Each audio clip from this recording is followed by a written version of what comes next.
Chapter 581, Unstoppable. 100 thoughts raced through Nathan's mind. Without hesitation, he formed a set of hand seals and unleashed fire-style, great fireball technique. A pillar of flame erupted from his mouth, coalescing instantly into a massive, spinning fireball that shot toward Hoshigaki Kasame. Even though this Kasame was only a shadow clone, he reacted with uncanny calm. With a single, graceful sidestep, he slipped past the blazing sphere as if their previous conversation had never occurred. Nathan couldn't help but admire him. Constant vigilance was indeed the hallmark of a true shinobi. Nathan exhaled, gathering chakra for a second assault. His hands moved in a blur as he triggered fire-style, Phoenix Fire technique. Dozens of flaming orbs, each no larger than a seed, erupted from his mouth in rapid succession, raining down like the barrels of a machine gun. Kasame weaved through the barrage with ease. As the last fireball hissed past him, he closed the gap between them in an instant. With a swift motion, he drew his massive sword, its blade gleaming in the firelight. Nathan braced himself for the next move. This battle was far from over. Hoshigaki Kasame drew his long sword and lunged at Nathan, aiming to engage him in close quarters. Nathan didn't bother with a direct confrontation against a mere shadow clone. Instead, he slammed his foot into the ground, launching himself backward like a human cannonball. As he retreated, he tossed a shuriken and, mid-flight, wove quick hand seals to unleash the shuriken shadow clone technique.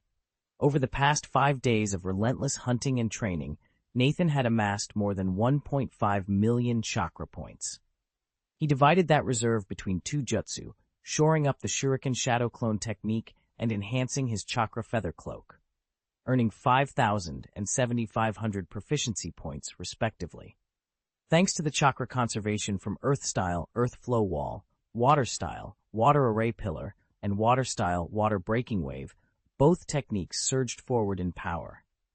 Just a month ago, his Shuriken Shadow Clone technique sat at level 5 with 1,830 out of 5,000 points.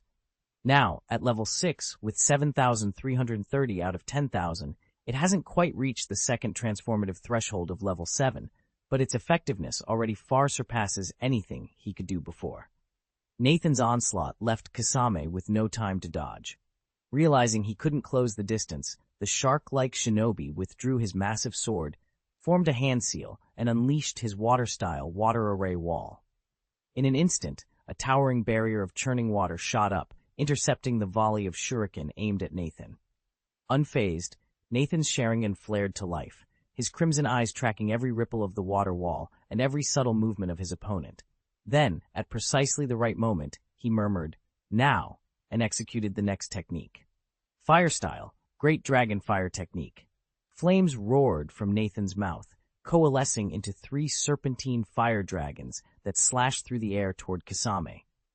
By the time the dragons arrived, Kasame's water barrier had already dissipated. But the member of the Akatsuki didn't hesitate. Rather than retreating under the fiery onslaught, he braced himself and charged forward to meet the 3-headed inferno head-on, true to his reputation as an elite shinobi. Nathan barely dodged as one of Hoshigaki Kasame's 3 fiery dragons spiraled toward him. Kasame planted his foot and invoked Earth-style mud submergence technique. In an instant, the solid ground beneath Nathan's feet dissolved into churning sand and gravel, swallowing him up. Boom, boom, boom. The 3 dragons slammed into the unstable earth but left no trace of harm. Rising from the shifting grit, Nathan studied the terrain.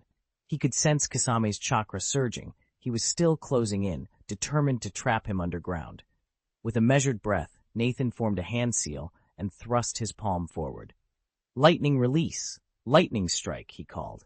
A pair of blinding arcs leapt from his palm and slammed into the sandy surface. Lightning release neutralizes Earth-style, and with the Earth's natural conductivity, the electric currents pierced deep below. In a flash, they struck the shadow clone Kasame had hidden underground, reducing it to nothing. Nathan allowed himself a small, satisfied nod. The strength of a well-rounded arsenal never failed to pay dividends. Nathan knew that as long as he could accurately analyze an enemy's abilities and tactics, he could strike with precision. After all, even Hoshigaki Kasame, albeit only a shadow clone, had succumbed to his strategy. Shaking the thought away, Nathan formed the hand seals in a swift, practiced motion. "Shadow clone jutsu," he intoned. A crack of chakra smoke billowed out, and when it cleared, 4 identical Nathans stood shoulder to shoulder with the original. He felt the surge of excess chakra drain into his new clones and gave them a single nod. "Go." In unison, they replied, then seamlessly executed wind release, wing technique. Chakra-feathered arms sprouted like wings, and the 4 clones shot into the sky. Their objective was clear: find a secluded spot, recuperate their chakra, and hone both the shuriken shadow clone technique and the chakra feather garb. Nathan watched their shapes vanish against the clouds, then crossed his arms and performed wind release wing technique himself. Surfing the wind currents, he climbed higher until the village shrank below. Somewhere up here, perhaps a hidden glade or mountaintop, he would continue his training, uninterrupted. Meanwhile, Nathan kept a close watch on the reports flowing in from his shadow clones across the battlefield. At a moment's notice, he could order them to strike again and siphon chakra from any mist ninja they ambushed. And so the days slipped by. A week later, January arrived. With the second and third waves of Konoha reinforcements pouring in, the counteroffensive became unstoppable. In less than half a month, they had driven the mist forces out of nearly all the occupied territory. The enemy Shinobi were forced back into their 4 forward strongholds, one of which was Feiyu Town. Because Blackstone Stronghold was the closest to Feiyu, Nathan's unit was among the first dispatched to surround the town. Instead of a full encirclement, they established a 3-sided siege, deliberately leaving the seaward flank open. This approach would discourage the mist ninjas from fighting to the death, minimizing needless resistance, and still account for any enemy warships maneuvering offshore. Chapter 12, Seal the Gap. Nathan leaned over the war table, eyes tracing the brittle lines on the parchment map. If they committed troops to defend the eastern pass, they'd immediately draw attacks not only from the mist ninjas entrenched in Feiyu Town, but from those hidden off the coast as well. Their greatest weakness was manpower. They simply didn't have enough shinobi to guard every route from a single fortress. Stationing forces on 3 fronts would inevitably leave one flank dangerously exposed. But relief was on the horizon. A breathless courier had just arrived with word that Commander Nara Chiguang was racing to muster reinforcements. Once the ninja detachments from the neighboring bases had assembled, they could plug that final breach and spring their trap, enveloping the mist ninjas of Feiyu Town in an inescapable net. Nathan straightened, determination burning in his gaze. The enemy would not wait passively to be cornered, of course. They would strike back, hit supply lines, or attempt a daring breakout. Yet with their forces converging, Nathan and his allies would be ready. In the coming hours, every position would be locked down, and the mist's predators would become the prey. The tense calm in the command hall belied the storm to come. Nathan knew this was only the opening gambit. The mist ninjas would fight fiercely, intelligent, ruthless, and unforgiving. But so were they. And when Chiguang's reinforcements finally arrived, the tide would turn. Feiyu Town would be theirs, if they could survive, long enough to enact the plan. Several hours later, scouts reported distant banners on the horizon. The trap was being set. The game was afoot, and there would be no turning back. Chapter 582, Counterattack and Opportunity. 3 days later, word spread fast. Konoha's shinobi had massed just outside Feiyu Town's walls. Inside, the mist ninjas stewed with impatience. That evening, Nathan climbed into the sky for his routine reconnaissance. To his surprise, a pale mist now cloaked the entire town, blurring even his Sharingan's vision. "Mist-style jutsu?" he murmured. He hesitated only a moment, then pressed his fingertips to the guard seal at his brow. With a soft click, it sprung open. Nathan centered himself and activated his Byakugan. He sensed several Hyuga clan members among the Konoha forces below, but felt no probing into his own mind. Encouraged, he focused outward, eyes piercing the swirling vapor. In an instant, his vision extended across a full kilometer. Through the thin haze, he spotted the mist ninjas, previously hidden, now massing inside the town. In 3 coordinated detachments, they surged toward the walls, eager to take the offensive. Nathan drew a steady breath. The enemy thought themselves concealed by the mist, but he had seen their movements.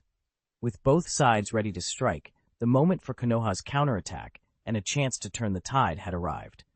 Nathan studied the timing of the assault and realized at once that this was no random strike.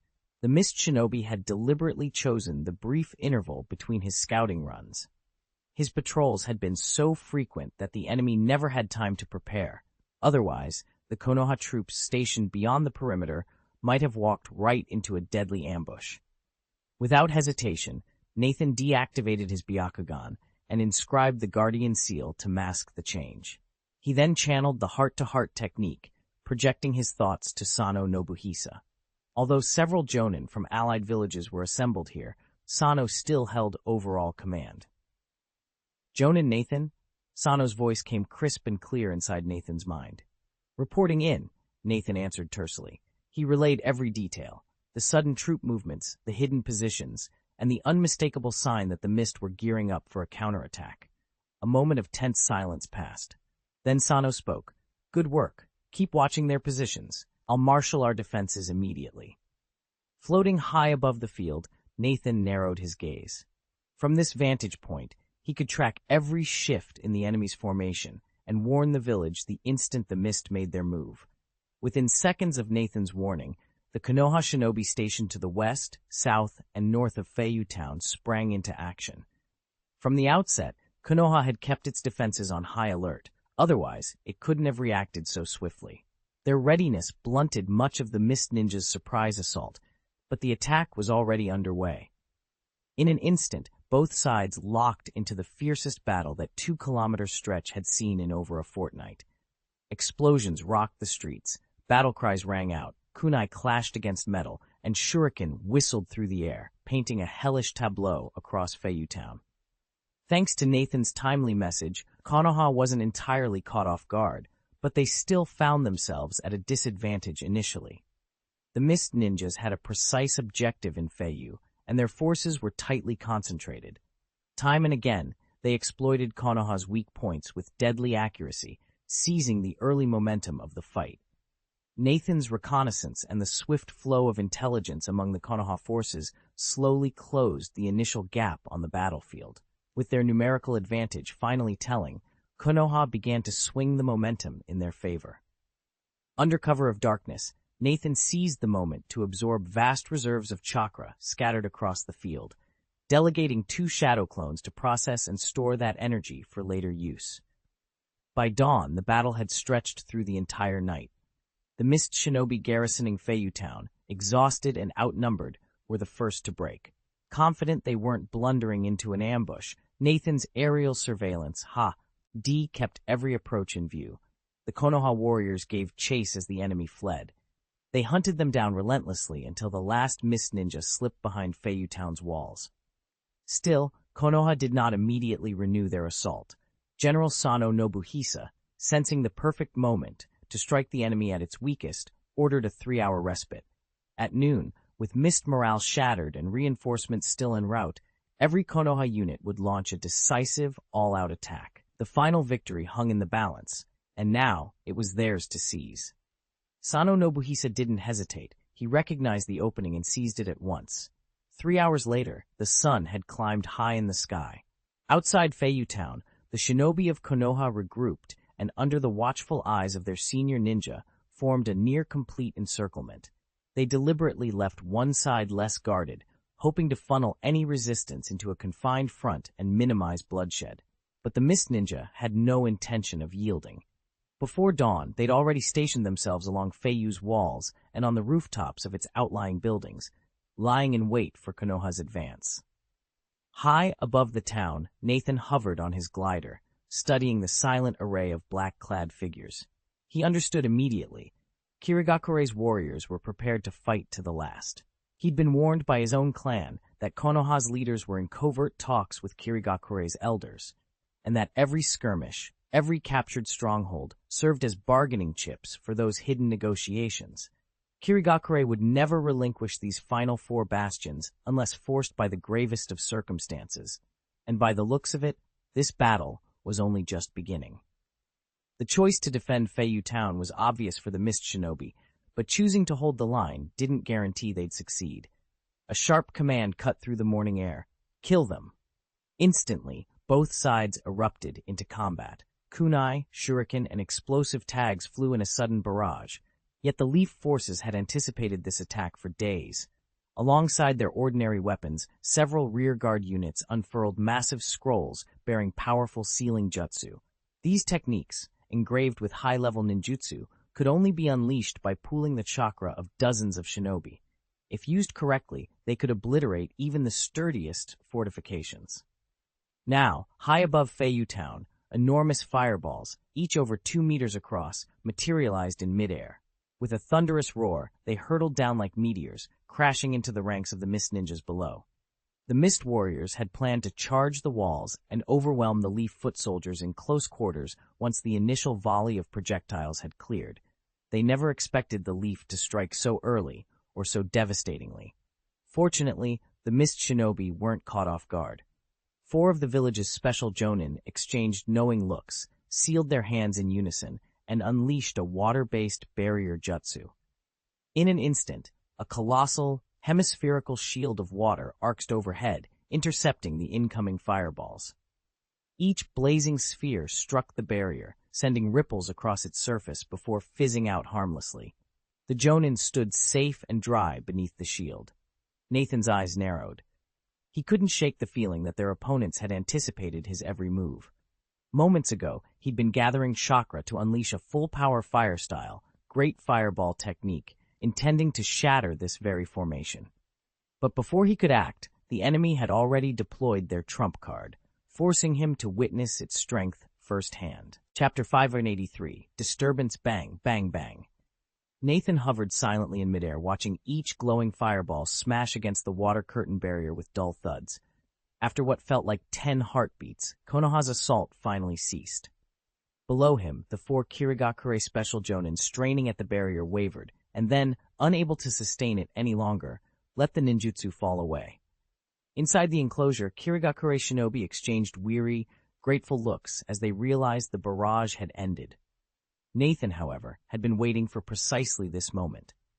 The instant the last ripple in the water spirits died away, he spread his wings, surged forward, and dove toward Flying Fish Town.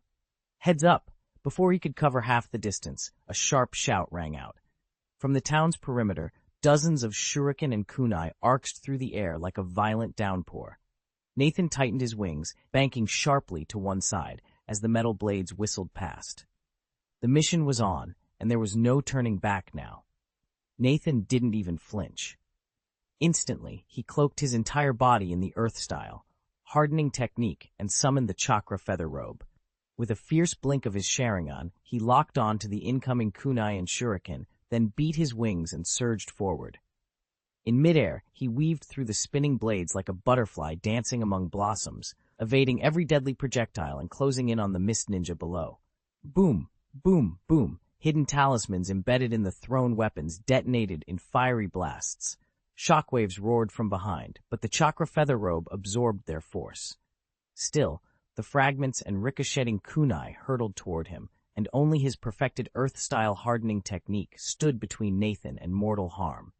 Each blade struck his iron-hardened skin with a metallic clang, failing to pierce him and leaving nothing more than faint white specks on his arms.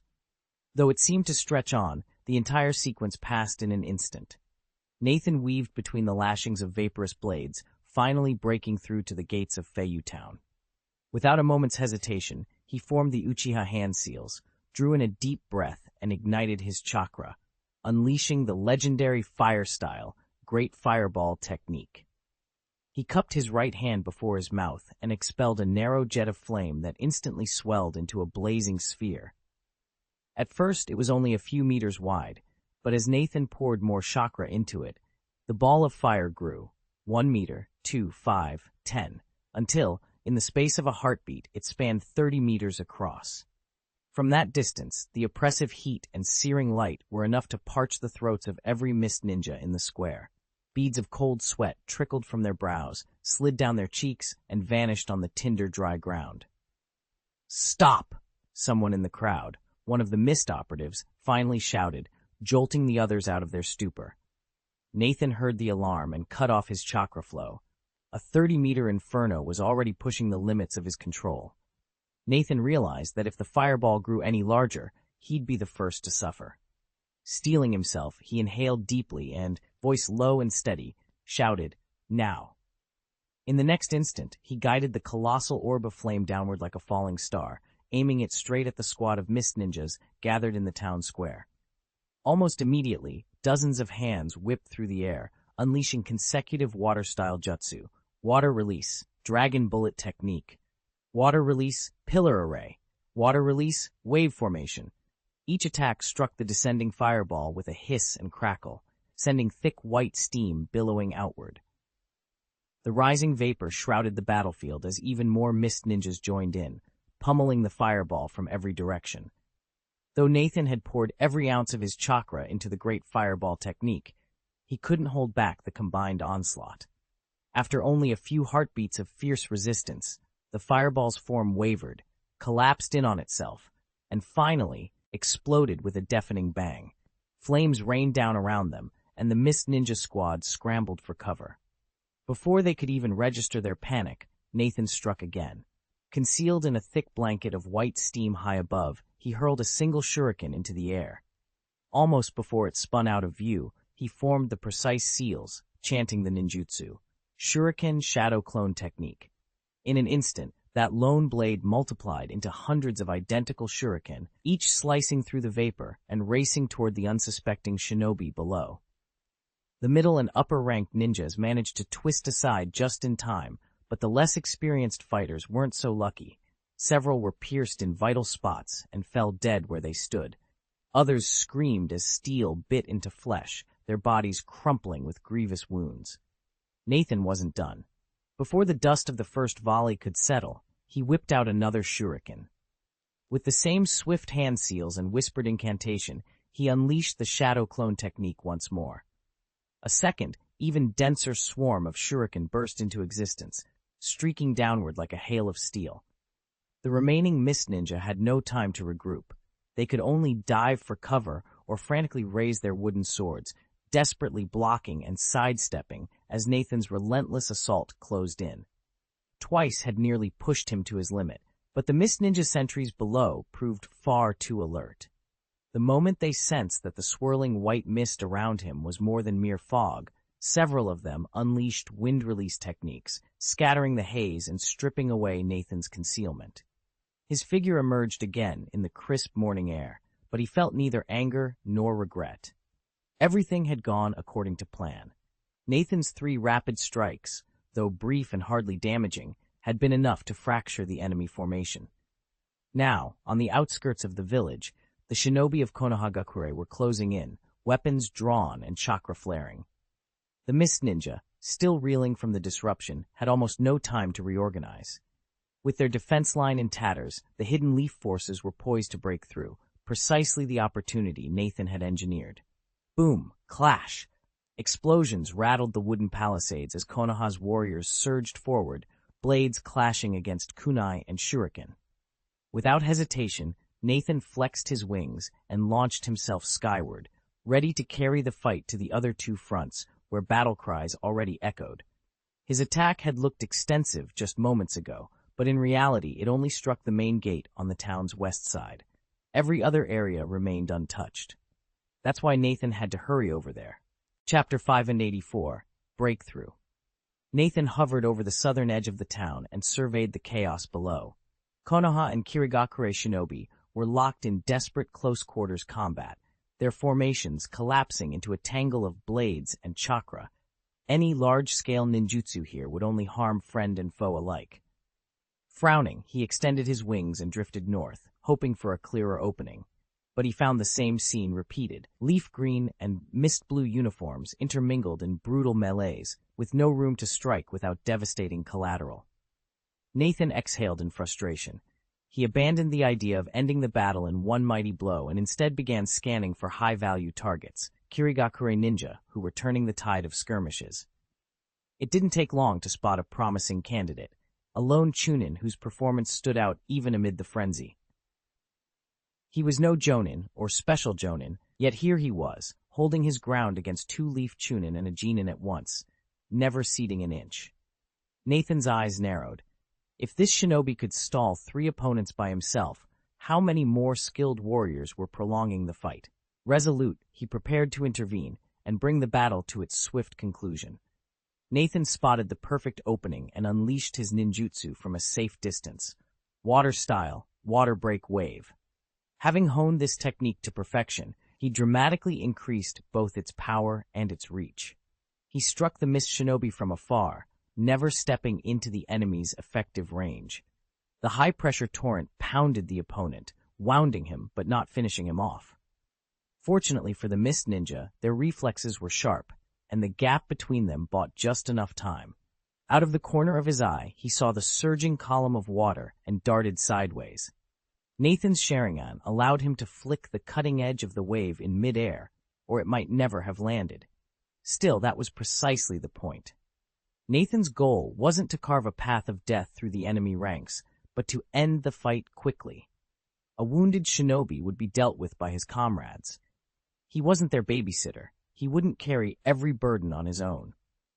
Nathan hovered above the fractured battlefield, watching as 2 exhausted Konoha Chunin and a lone genin pressed the attack on their wounded opponent. No sooner had the enemy staggered than they surged forward, overwhelming him in a swift, coordinated siege. In moments, the threat was neutralized, and 3 more allied shinobi were freed to rejoin the fray, exactly as Nathan had planned. From his vantage point in the sky, he had tracked the Mist Village's most formidable fighters. Now that they were preoccupied or pinned down, he swooped in repeatedly, striking from above to keep them off balance. Each successful hit gave another of his comrades the opening they needed to break free and charge back into the lines. With every freed ninja, the Allied forces' morale and their offensive momentum grew.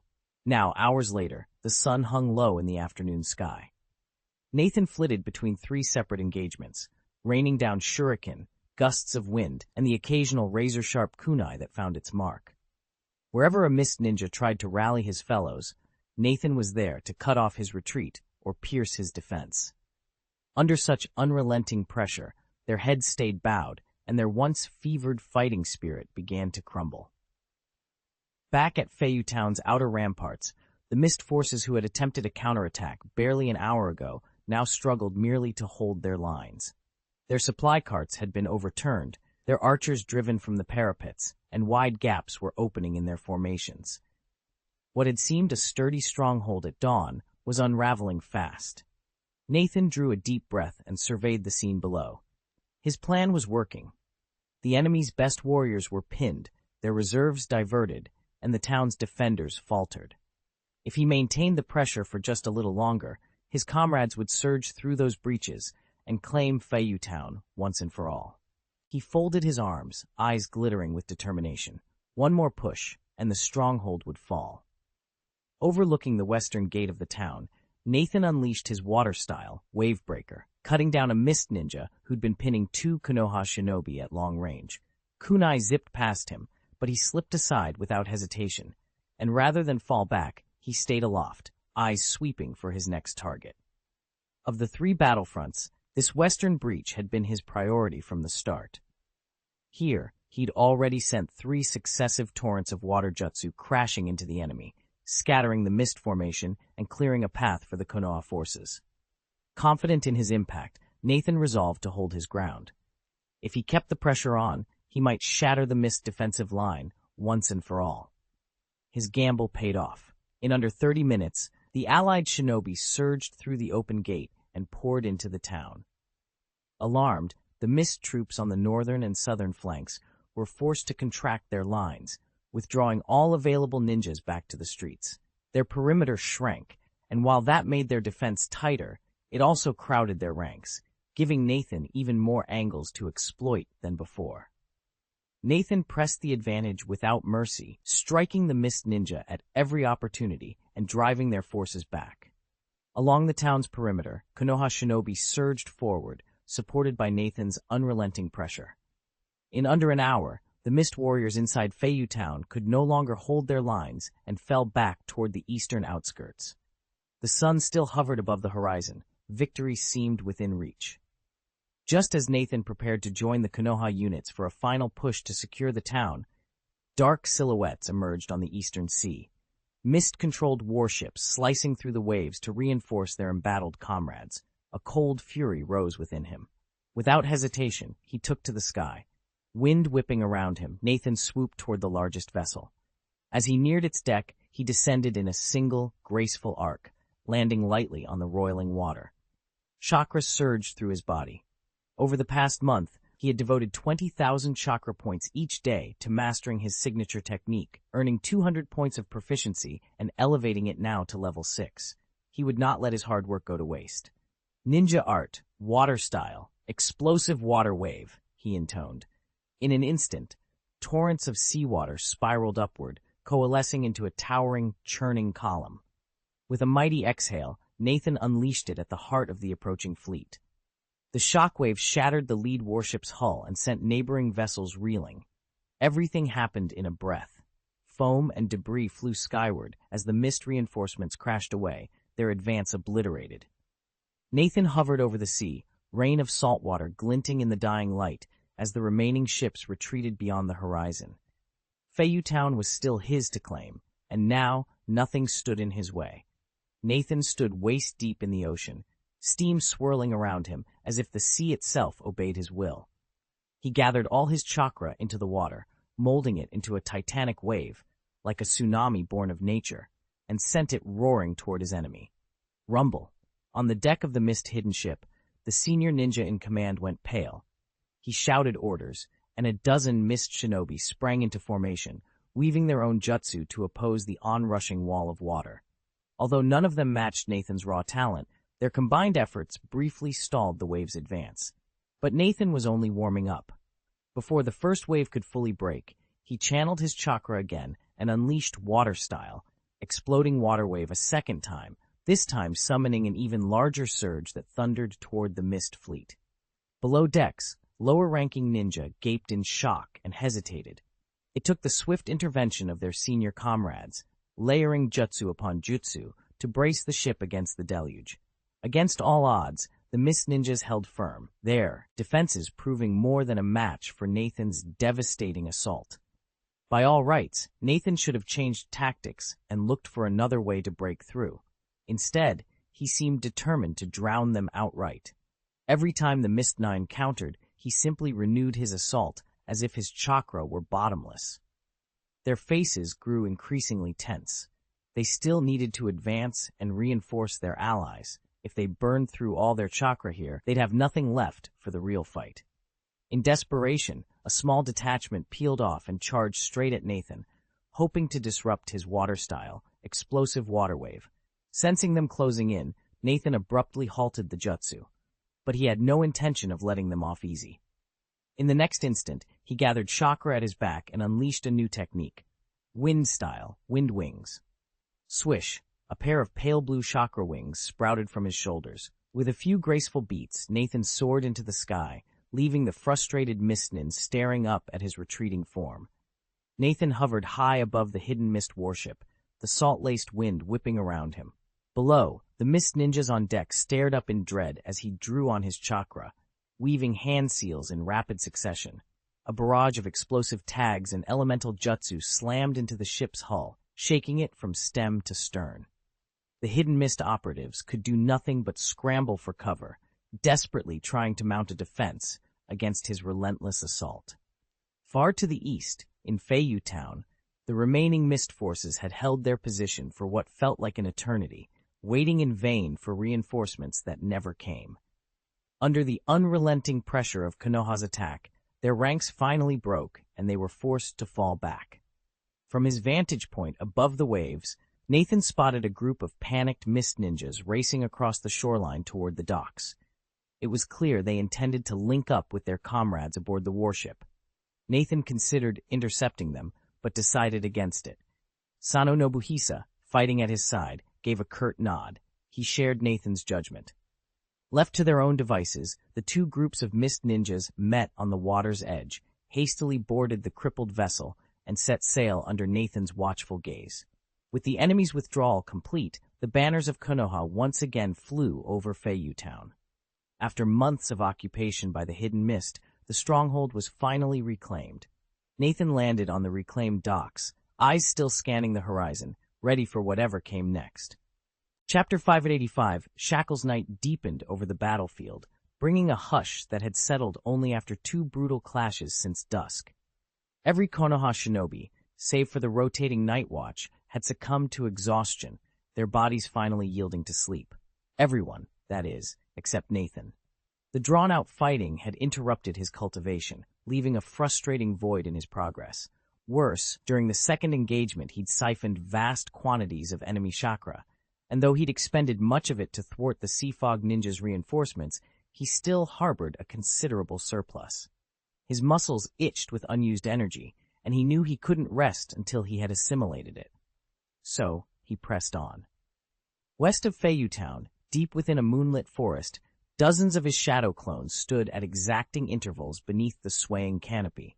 Each duplicate executed a different technique with unwavering focus. Precise hand seals, spiraling chakra streams, and explosive training jutsus that flared against the gloom. Silver light filtered through the leaves, illuminating the steady rhythm of their breathing. Nathan watched them all, his reflections in motion. Every pulse of chakra he absorbed, every drop of sweat he shed, brought him one step closer to breaking the invisible chain that threatened to bind him.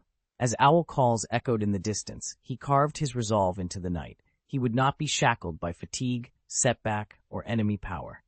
By dawn, his strength would be reborn. Nathan sat cross-legged beside the crackling bonfire, methodically alternating between the reflecting heart technique and palm senjutsu. At times he focused on guiding the evolution of his Sharingan. At others he concentrated on forging his body into a finer instrument of power. 2 months of relentless training had brought him once again to the threshold of transformation.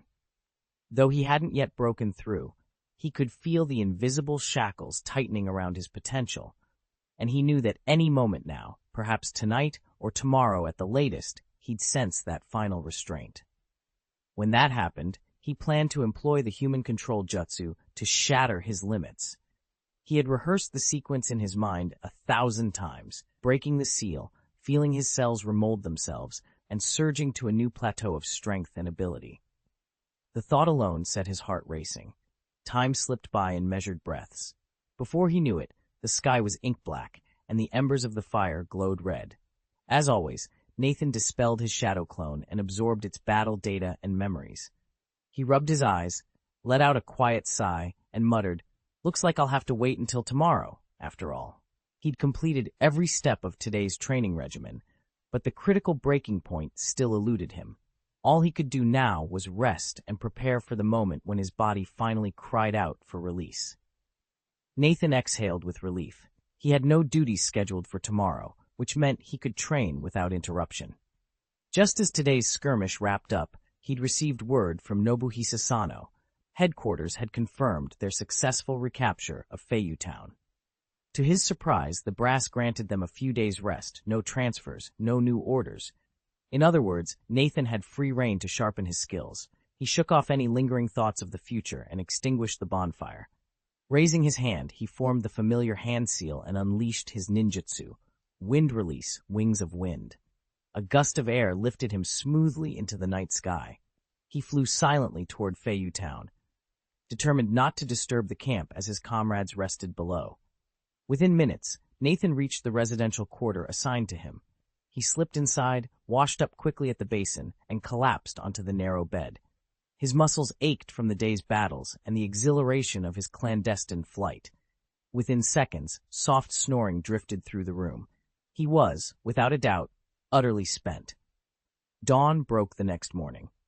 Pale sunlight filtered through the papered windows, stirring Nathan from his dreams. He opened his eyes, ready to begin whatever challenges the new day might bring. Nathan stretched, washed up, and bolstered his energy with a light meal before leaving the town.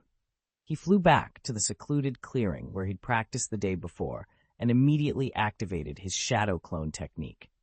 This time, knowing he had ample hours ahead of him, he summoned only a handful of clones, just enough to drill each of his skills without having to recall and reconjure them constantly.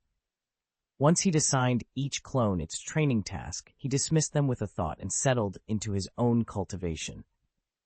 His body was on the verge of a breakthrough, but instead of mindlessly repeating the palm immortal technique to force his physique onward, Nathan alternated it with the reflecting heart technique.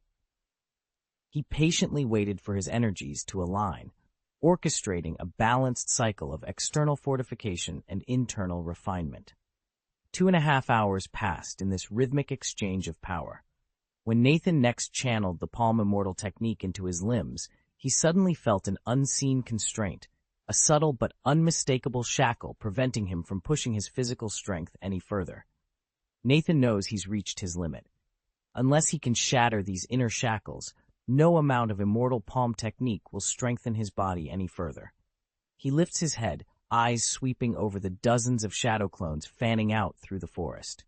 With a single thought, he releases the shadow clone technique. Bang! Every clone dissolves, flooding Nathan's mind with their accumulated training experiences and memories. His expression remains calm as he closes his eyes, absorbing and digesting the torrent of information, distilling each fragment into mastery of its corresponding skill. When the last memory settles, he turns his focus inward, ready to break the final barrier holding him back. Just as before, he awakens the Mangekyo Sharingan in his left eye. Then he invokes the unique dojutsu in his right, human control. Crimson blood trickles down his cheek as the technique takes hold, an invisible force surging through his body. Nathan immediately feels a dramatic leap in bodily control. The restraints that once bound him loosen until they seem to vanish altogether. Yet even this newfound power falls short of true liberation. The last barrier still stands, and he's determined to tear it down. Without hesitation, Nathan unleashed the palm immortal technique, channeling its condensed yang escape energy to spur his body's evolution. 1 second, 2 seconds, 3 seconds. 30 seconds passed, and the time limit of his human control ability was fast approaching. He immediately halted the technique.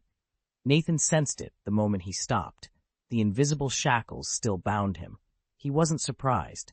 Even a pupil technique as powerful as human control, which theoretically let him manipulate every aspect of his own body, couldn't shatter his physical limits in a single attempt. If it were that easy, it wouldn't be a true boundary. What he was attempting, rewriting the fate of an ordinary person and forcibly elevating his innate talent, was no simple feat. The last time he tried, it took 10 painstaking attempts before he finally broke through. This time, his mastery of human control had improved in both duration and potency, so it should have been faster. Yet with every subsequent breakthrough, the difficulty only grew steeper. Nathan stood alone in the dimly lit chamber, muscles trembling and heart pounding. He knew he had only 10 attempts to force his Mangekyo Sharingan beyond its current ceiling. Use them all, and the strain on his eyes would become unbearable. Yet, he was determined. Sooner or later, he would break through. Taking a steadying breath, Nathan summoned the power of human control, feeling its subtle energy swirl in his limbs. At the same time, he wove his fingers into the palm immortal technique, channeling chakra through every sinew of his body. 1, 2, 3 seconds ticked by, as Nathan pushed the technique further, driving his cells toward evolution. 30 seconds passed in agonizing slowness before the blood roared in his ears. The familiar wall of resistance pressed back, an invisible shackle binding his chakra. Nathan forced himself to let go of the jutsu, lungs burning, and sank to one knee. Sweat dripped down his forehead, exhaustion curled in his bones.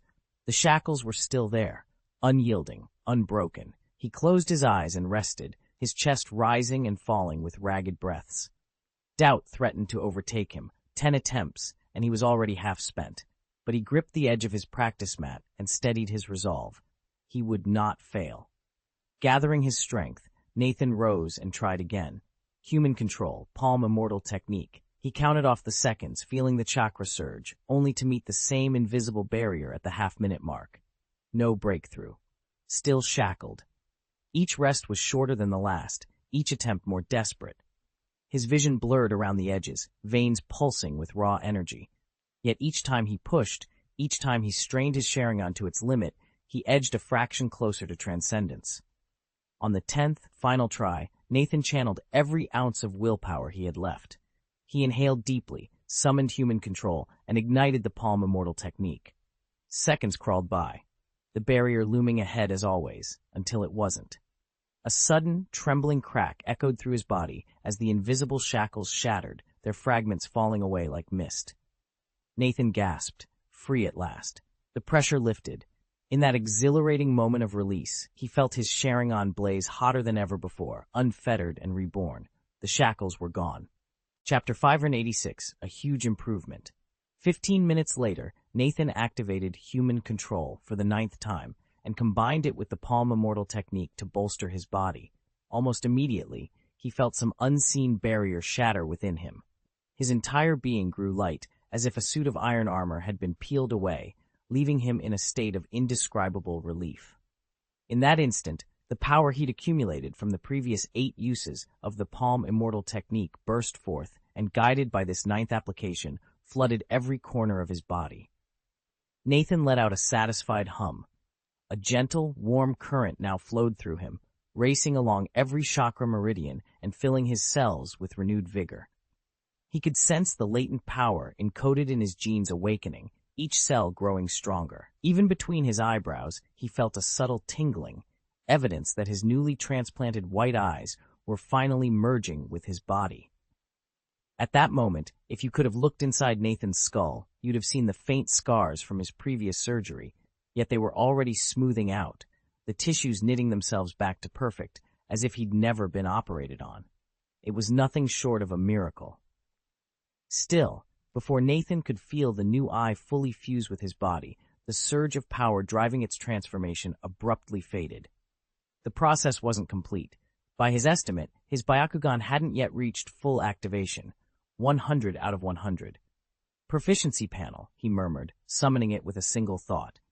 The next moment, a familiar sky-blue curtain of light shimmered into view, displaying Nathan Uchiha's updated status. Name, Nathan Uchiha. Age, 13, 1 year. Physical strength, 21, 1. Spirit, 21. Chakra, 176,308 from 149,236, 27,072. Bloodline abilities, Sharingan, Kaleidoscope, 24,512 50,000, 4,512. Byakugan, Unawakened, 7,130. Skills, Chakra Refining Technique, Level 5, 3,882 5,000, the 4,728 5,000. Wind Release, Spiral Shuriken, Lever 7, Level 8, 10,211 20,000, 9,011 50,000. Wind Release, Vacuum Jade, Level 1, Level 6, 5,200 710 10,000. Wind Escape, Vacuum Blade, Level 1, Level 6, 7,200 720 10,000. Wind Escape Wind Bite, Level 1, Level 6, 1,200 710,000. Fire Release, Dragon Fire Technique, Level 5, Level 6, 4,295,000, 8,220 10,000. Water Release, Shark Bullet Technique, Level 7, Level 8, 14,380 20,000, 12,200 50,000. Water Escape, Explosive Water Wave, Level 1, 6, 1/200 700 10,000. Thunder Escape, Thunderlight Body 1. Multi-Shadow Clone Technique, Level 7, 1,000 H 20,000 to 12,031 20,000. Shuriken Shadow Clone Technique, Level 5, 7, 1,830 5,000, 1,230 20,000. Chakra Absorption Technique, Level 6, 8,200 10,000, 9,500 10,000. Rasengan, 13,000 50,000, 38,380 50,000. Chakra Feather Garment, Level 5, Level 7, 4,150 5,000, 10,750 20,000. Chakra Scalpel, Level 7, 1,800 20,000. Art of Extracting Minor Troubles, of 6, 4,250 10,000. Art of Reflecting the Heart, 8, 29,539 50,000, 38,563 50,000. Chakra Control, 6, 2,500s, 10,000, 3,100 10,000. Guardian Seal, Level 5, Level 6, 2,660s for 5,000, 10,000. Sealing Array, Level 5, 1,170 and 2,000, 1,050 5,000. Perfect Mastered Techniques. Earth Escape, Earth Current Wall, 7. Water Escape, Water Formation Pillar, Elf 7. Water Escape, Water Breaking Wave, Level 7. Despite all these gains, his Byakugan remained far from fully awakened, still only at 70-100. From this, Nathan realized just how challenging it is to fuse a foreign power with one's own body. After only 3 awakenings, his Byakugan progress had climbed to just 70%. Because the Byakugan and Sharingan share a common origin, they possess an innate compatibility. Without that shared lineage, achieving even this level of integration would have been far more difficult. This insight explained why so many who acquire both dojutsu struggle to wield them effectively. Given his current rate of progress, Nathan estimated that fully awakening the pale white eye and harmonizing it with his physiology would demand further enhancement of both his physical and mental attributes. With that in mind, he turned his attention to the attribute panel. Sure enough, his physique had edged upward from 20 to 21 following his recent transformation, once again matching his spirit attribute. Though the increase seemed modest, its effects were anything but. For one thing, it raised his theoretical chakra ceiling. Nathan closed his eyes, centering himself, and tuned into his chakra reserves. He could sense the new breadth of his energy channels, the added capacity ready to fuel more potent techniques and sustain him through prolonged battles. This boost in raw potential was exactly what he needed.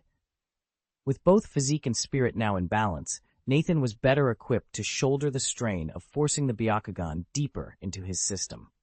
As long as he continued to refine his attributes and guard against the eye's unpredictable side effects, nothing could stop him from unlocking its full power. If he pushed his development to the limit right now, Nathan would reach roughly 750,000 points, about 150,000 more than his previous high of 600,000. By comparison, when his spiritual attribute last increased, he gained only 100,000 points, and when his physical and spiritual attributes first balanced, he saw a 110,000-point rise. This new 150,000-point jump tops both of those gains. Nathan had anticipated this. Once a basic attribute surpasses the 20-point mark, each additional point yields a significantly larger increase. That widening gap explains why his potential leaped so dramatically this time. Beyond the theoretical cap on chakra capacity, the other critical factor is chakra recovery speed. Chakra recovery depends on 2 things, the chakra refining technique and the body's natural regeneration. Improved physique and endurance allow Nathan to sustain his refining technique for longer stretches, but exactly how much faster his chakra will regenerate remains to be seen. He'll need to run the tests to find out. Nathan settled into a meditative stance, closed his eyes, and activated the level 5 chakra refining technique, bracing himself against the oppressive surge of power. 15 minutes later, he gently released the technique and opened his eyes. A quick check of his chakra tracker told him he'd made measurable progress. He could now sustain the refining process for 20 hours a day, 2 hours longer than before, and only 4 hours shy of the ideal full-day cycle. Since the level 5 technique draws off 2,000 chakra points per hour, those extra 2 hours translated to an additional 4,000 points every day. But that wasn't the whole picture. What about his body's natural recovery? Nathan paused the refining process and watched the chakra meter intently as his energy slowly replenished. 30 minutes later, the numbers were in. His natural regeneration rate had climbed by roughly 25%, jumping from 430,000 points per day to 530,000. In other words, he now recovered an extra 100,000 chakra points daily.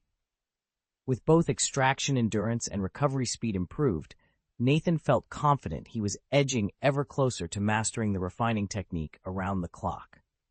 Compared to the last time he raised his spirit attribute from 20 to 21, this upgrade yielded 80,000 chakra points, 20,000 more than before. As a result, Nathan's total daily chakra recovery will climb from 466,000 to 570,000, 430,000 base plus 100,000 from spirit, plus 2,000 per spirit point times 20, a net increase of 104,000. He's already decided how to allocate the extra energy. Nathan's attention settles on 4 of his elemental techniques: wind release, vacuum jade, wind release vacuum blade, wind release, wind bite, and water release, explosive water wave. After nearly 2 months of training, his proficiency in each hovers around level 6, 700 to 10,000. At his current rate, investing 20,000 chakra per day for a mere 200 proficiency points, the pace of improvement is frustratingly slow. To speed things up, he resolves to boost his daily investment. Rather than pouring all 104,000 chakra into these skills, he opts to channel 25,000 points into each jutsu, using 100,000 in total and reserving the remaining 4,000 for emergencies. This way, each technique gets a substantial infusion of energy, and Nathan can continue pushing his limits. Nathan's daily proficiency gains nearly doubled, soaring from 200 to 450 points. With the remaining 4,000 chakra points at his disposal, he turned his full attention to developing the shadow sword technique. He hadn't forgotten that his original goal in mastering the shuriken shadow clone technique was to lay the groundwork for this very skill. Now, bolstered by a massive influx of external chakra alongside his own reserves, Nathan's shuriken shadow clone technique climbed to level 7, 1,230, 20,000. At this pace, he was ready to take the next step and forge the shadow sword technique itself, finally remedying his weakness in close quarters combat. In concert with the instant sword technique and the illusion sword technique, it would complete the extraordinary style of swordsmanship he had long envisioned. Chapter 587 Summary. On the morning of January 5th, Nathan finally notices that his status panel has updated his age, from 12 to 13. Although he's technically still a kid, years of body tempering with the Palm Immortal technique have given him a much more mature appearance than his peers. As usual, he isn't interested in throwing himself a birthday celebration. Turning his attention back to the chakra bar, Nathan sees that after nearly 2 months of intensive cultivation, his chakra reservoir has climbed from 149,236 points to 176,308 points, equivalent to a level 17 breakthrough. It's an impressive gain, but with a theoretical upper limit of 750,000 points, he still feels there's a long road ahead if he wants to fully unlock his potential. Determined, he resolves to push even harder in the days to come. Nathan's progress was agonizingly slow. He'd barely advanced a quarter of the way toward his theoretical potential. His Sharingan evolution stood at 24,512 out of 50,000 points. At his current rate of gain, 96 points per day, it would take him roughly 2 months to reach 30,000. The moment he hit that mark, his spiritual attribute would receive a feedback surge, almost certainly pushing him beyond his present limits. That breakthrough would simultaneously raise his latent potential and drive up his maximum chakra capacity. But that wasn't the whole picture. Nathan also needed to strengthen his physique. He closed his eyes and ran through the Palm Immortal technique over and over, carefully gauging how each repetition fortified his body. From his observations, he concluded that if he kept this training frequency, in about 3 months, he'd reach the critical threshold for his next physical transformation. In other words, just 1 month after his spiritual attribute ascended, his physical attribute would follow suit, sending his chakra limit soaring to new heights. If Nathan didn't find a way to tap into his potential more quickly, surplus energy would simply accumulate in his body, and he'd be forced to stand by, helpless. That was unacceptable. He had to accelerate his growth, and that depended entirely on the strength of his chakra refining technique. At its current level 5, the technique raises his chakra capacity by 32 points for every hour he practices. Training 20 hours a day nets him 640 points, and that figure is essentially locked in. The only way to boost his daily gains is to advance the technique to a higher level. But that's easier said than done. Each new proficiency point in the chakra refining technique requires an hour of concentrated practice, and even at maximum effort, his body can endure no more than 20 hours of training in a single day. To make matters worse, his shadow clones can't refine chakra for him, so he's limited to earning at most 20 proficiency points every day. Needless to say, progress is agonizingly slow. At first, Nathan felt nothing but despair. Fortunately, over the past weeks, Nathan had been steadily growing stronger. His chakra refining technique was now at level 5, with 4,728 of the 5,000 points needed for level 6, meaning he'd need only about 19 more days of training to advance. It was the first real spark of hope he'd felt in a long time. He just prayed the upgrade would make his technique noticeably more powerful. With that thought in mind, Nathan shifted his focus from the chakra refining technique to his other skills. Aside from wind release vacuum jade, wind release vacuum blade, wind release wind bite, and water release explosive water wave, he had devoted considerable chakra to several additional techniques. His crowning achievement was the S-rank forbidden wind release, spiraling shuriken, which he had already pushed from level 7, 10,211, 20,000, to level 8, 9,011, 50,000. But progress would grow even harder from here. At his current rate of investing 60,000 chakra points each day, it would still take more than 3 months to earn the remaining 40,000 proficiency points and reach the next rank. Nathan closed his eyes and sank into meditation, considering with a larger chakra reserve down the road, he could pour in even more power. After all, this was an S-rank forbidden jutsu, his ultimate trump card, and higher mastery meant greater might.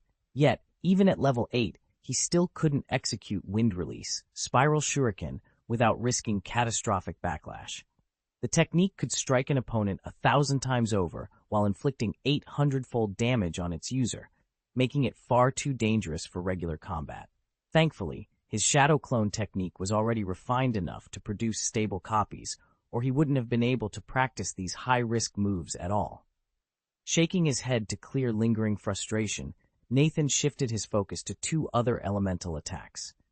Fire release, dragon fire technique, and water release, shark bullet technique. Both had leveled up. Dragon fire technique had surged from level 5, 4,295,000 to level 6, 8,220's 10,000, putting it one step away from a flawless level 7, while shark bullet technique enjoyed a similar upgrade. Nathan sat cross-legged in the dim glow of his practice chamber, eyes focused on the floating hollow screen that tracked his skill proficiencies. With his current regimen, investing 19,000 chakra points every day and gaining roughly 190 proficiency points, he only needed 8 or 9 more days to push his next technique forward. Sure enough, his wind release, spiral shuriken, had just climbed from level 7, 14,380, 20,000, to level 8, 12,240, 50,000. While that was a substantial leap, he still had a long road ahead before it could be promoted again. Outside of wind release, Nathan was dividing his efforts among 4 other jutsu: the multiple shadow clone technique, the Rasengan, the shuriken shadow clone technique, and chakra feather clothes. All 4 had seen marked improvements in recent sessions. The Rasengan, in particular, had jumped from 13,000, 50,000 to 38,380, 50,000 proficiency, just 11,620 points shy of level 9. As an A-rank skill, level 9 marked its pinnacle. Nathan was thrilled at the prospect of soon perfecting his second A-rank jutsu. His first perfected skill, the Palm Immortal technique, had proven invaluable for healing wounds but offered no offensive power. Once the Rasengan reached its perfect state, however, Nathan would unlock a truly fearsome attack, a dramatic new edge he could wield in battle. He closed his eyes, letting a steady stream of chakra flow through him. Each day brought him closer to mastery, and with it, to the strength he needed to face the challenges ahead. With only about 20 days until his next promotion, Nathan felt a surge of anticipation, but he kept himself grounded. Mastering the multiple shadow clone technique would take far longer, nearly a month to reach level 8, and even more time to climb to 9. He offered himself a small, wry smile. "Patience," he murmured. He refocused on 2 of his other A-rank jutsu, the shuriken shadow clone technique and the chakra feather cloak. Both had advanced rapidly during the war, fueled by the influx of external chakra, but now that reserves had stabilized, their growth would inevitably slow. Nathan knew he'd have to dedicate more personal chakra and training hours to push them forward. Even more compelling was his work on the chakra absorption technique. Ever since those first trials on the Vulpix, he'd been compulsively refining the method. By running careful experiments on captured Mist Ninja, he'd already driven its proficiency up to level 6, 8,200 out of 10,000 points.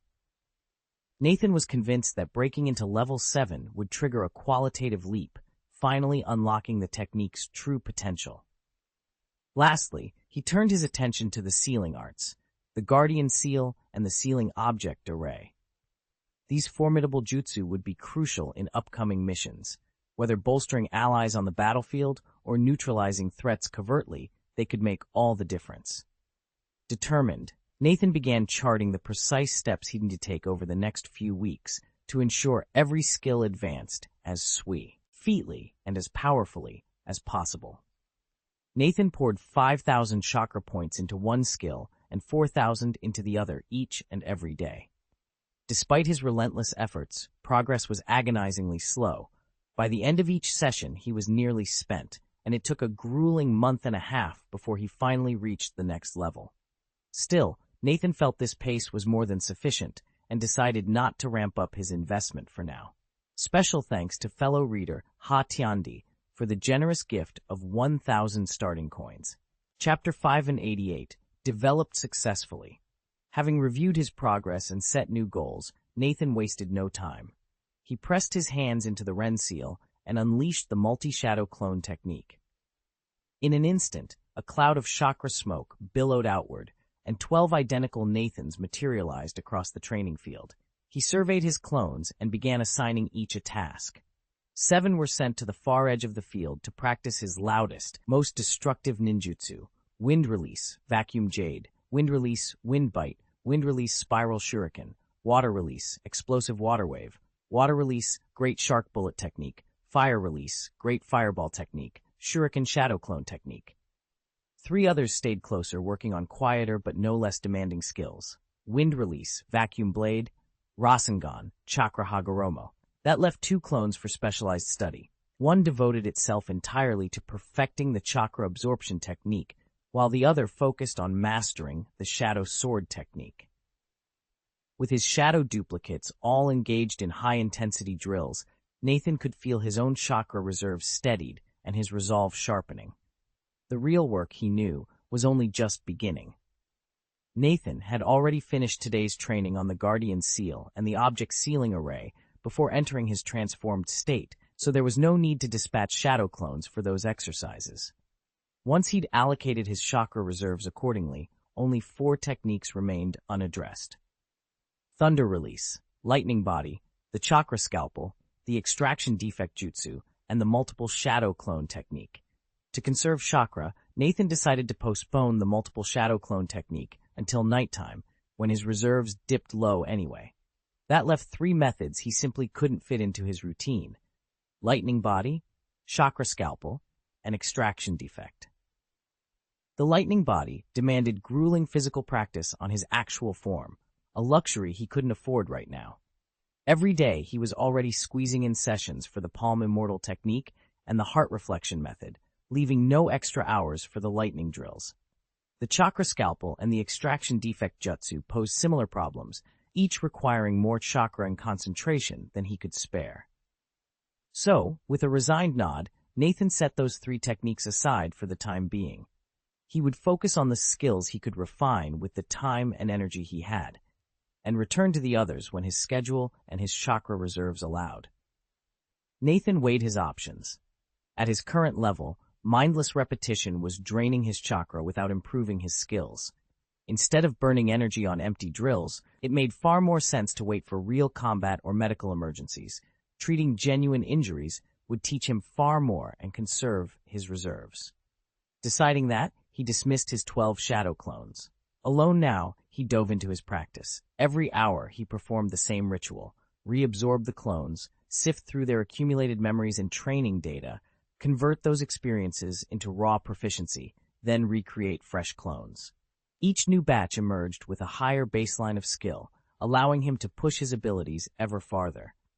Round after round, Nathan watched the bars on his skill panel climb in real time. The gains were unmistakable. 3 days passed in this steady cycle. At high noon on the 3rd day, Nathan completed the latest integration, 12 clones worth of experiences now fully absorbed into his consciousness. Chakra settled into a steady hum around him as he prepared for the next phase of his training. Nathan opened his eyes, but didn't immediately activate his multi-shadow clone technique.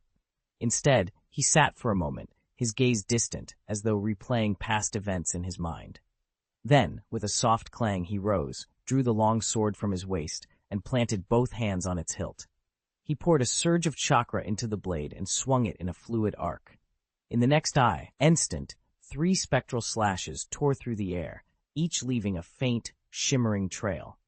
These weren't mere afterimages from the illusion sword technique, those only hoodwinked fellow swordmasters. Anyone standing nearby could see these shades, and the rippling currents in the atmosphere made clear that each carried genuine physical force. Whether it sprang from Nathan's advanced command of the Shuriken Shadow Clone technique, his mastery of countless sword styles, or a fusion of both, the result was undeniable. In less than 3 days, he had forged the ultimate skill he had long envisioned, shadow swordsmanship. Panel. With that thought, Nathan summoned his proficiency panel. Scanning the list, he spotted a new entry, Shadow Sword Skill, Level 0, 3100. He studied the description and recalled his recent test. When executed, this technique spawns 3 physical strikes. If he layered it over his illusion sword technique, the blend of real and phantom blades could unleash a power greater than the sum of its parts. Nathan frowned, then refocused his body and mind. Gripping his blade with both hands, he launched into a swing. Swish, swish, swish. 3 shadowy sword images sprang to life, slicing through the air. Yet his face betrayed no excitement. Untethered from his expertise, the phantoms felt lifeless. Even coupled with the illusion sword technique, they lacked the force needed for a truly effective attack. At best, they functioned as a fleeting surprise, and that hardly matched Nathan's ambitions for a dependable new move. Nathan first drew inspiration for his shadow sword technique from Moonlight Hayate's legendary Dance of the 3 Suns and Moons. That dazzling maneuver lets its wielder strike from 3 different angles in one fluid motion, an ideal partner for Nathan's illusion sword style. The problem, however, lies in its reliance on 2 shadow clones, which must be split off before the attack. For most shinobi, sacrificing that little extra chakra is no big deal. But for someone with a massive chakra reserve like Nathan, the cost quickly outweighs the benefit. Determined to create a technique just as versatile but far less draining, Nathan began experimenting with a prototype. As it stands, the move is rough and undeveloped, not even a proper beginner skill. The timing is awkward, the hand seals cumbersome, and blending the illusions without slowing down the strikes remains a challenge. He knows he can't leave it in this state, yet tweaking it feels nearly impossible at times. Still, Nathan reminds himself of the old saying, every art is awkward at birth. With steady practice and patient refinement, he's confident he can transform this clumsy draft into a true masterpiece. After all, no one ever achieved greatness by giving up at the first hurdle. Nathan surveyed his work with growing confidence. Between the solid foundation he'd laid and the guidance of the proficiency panel, he had no doubt he could shape it exactly to his needs. With that reassurance, the tension in his brow eased and a small smile appeared. Pocketing his longsword, he called upon the multiple shadow clone technique, instantly splitting himself into 12 identical figures. As always, he assigned each clone its own task, then stepped back to focus on his personal training. According to the latest reports from the other 3 strongholds, days of uninterrupted practice like this wouldn't last. Redeployment seemed imminent. Nathan would have to make every moment count. Chapter 589, Return and Conspiracy. A week had slipped by in the blink of an eye. As dusk settled this evening, a skirmish raged just west of Yujin Port. 3 veteran Kirigakure Jonin had encircled Nathan on the open field, steel flashing against the dying light. Yet he moved among them with uncanny ease, every step as calm as a stroll through a quiet garden. Nathan's long sword was gripped firmly in his hand, its blade pulsing with a soft green luminescence. His body seemed to blur. Each muscle fiber hummed with energy as his nerves, sharpened by the latest transformation, reacted in an instant. Layered atop that speed was the penetrating perception granted by his trio of Magatama Sharingan. Even 3 high-level opponents could muster no real threat against him. With a single, fluid motion, Nathan unleashed his instant sword technique. The air itself split under the force of his blade. The Jonin were driven back in disarray, unable to anticipate or withstand the onslaught. It was almost too easy. Why had Nathan come to this battlefield, facing down elite shinobi? The answer was simple. He'd been drafted. As he'd predicted, Narration wasted no time once Nathan perfected his shadow sword technique.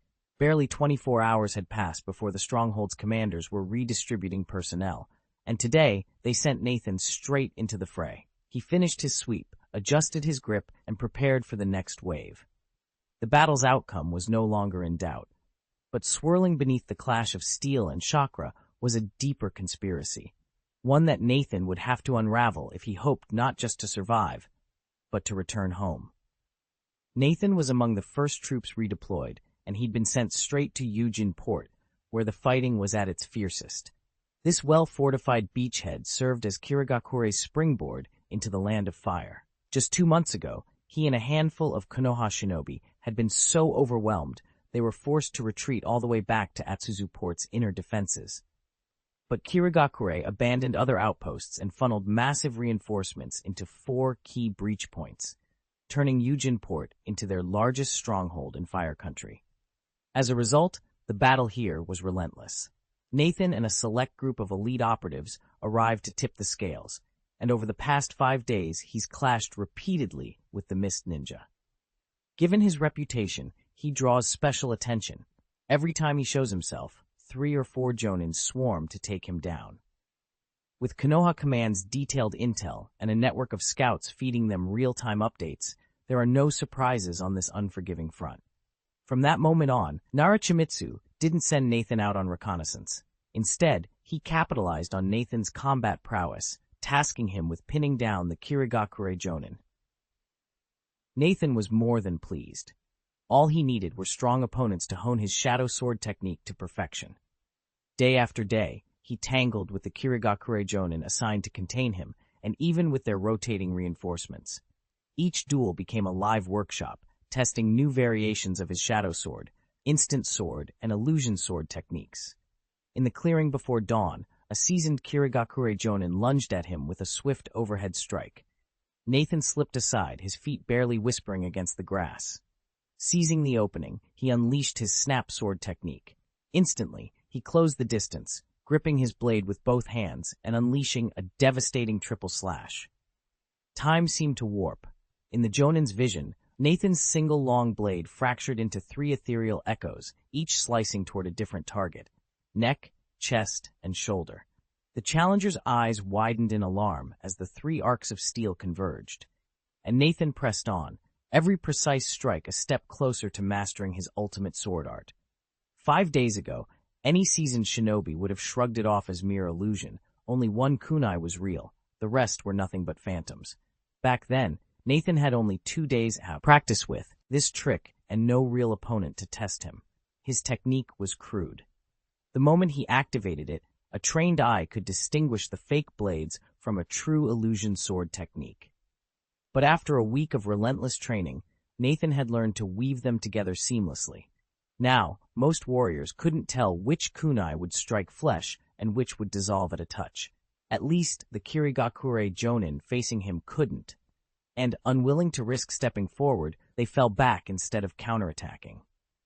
Seeing their hesitation, Nathan held his position. He didn't need to press the attack. No sooner had he settled his stance than another kunai whistled in from his right. Out of the corner of his eye, he caught the glint of steel and poison. With a quick lean back, he let the blade slice through empty air where his jacket had been moments before. Then, without missing a beat, he pivoted to face his assailant, every sense primed for the next move.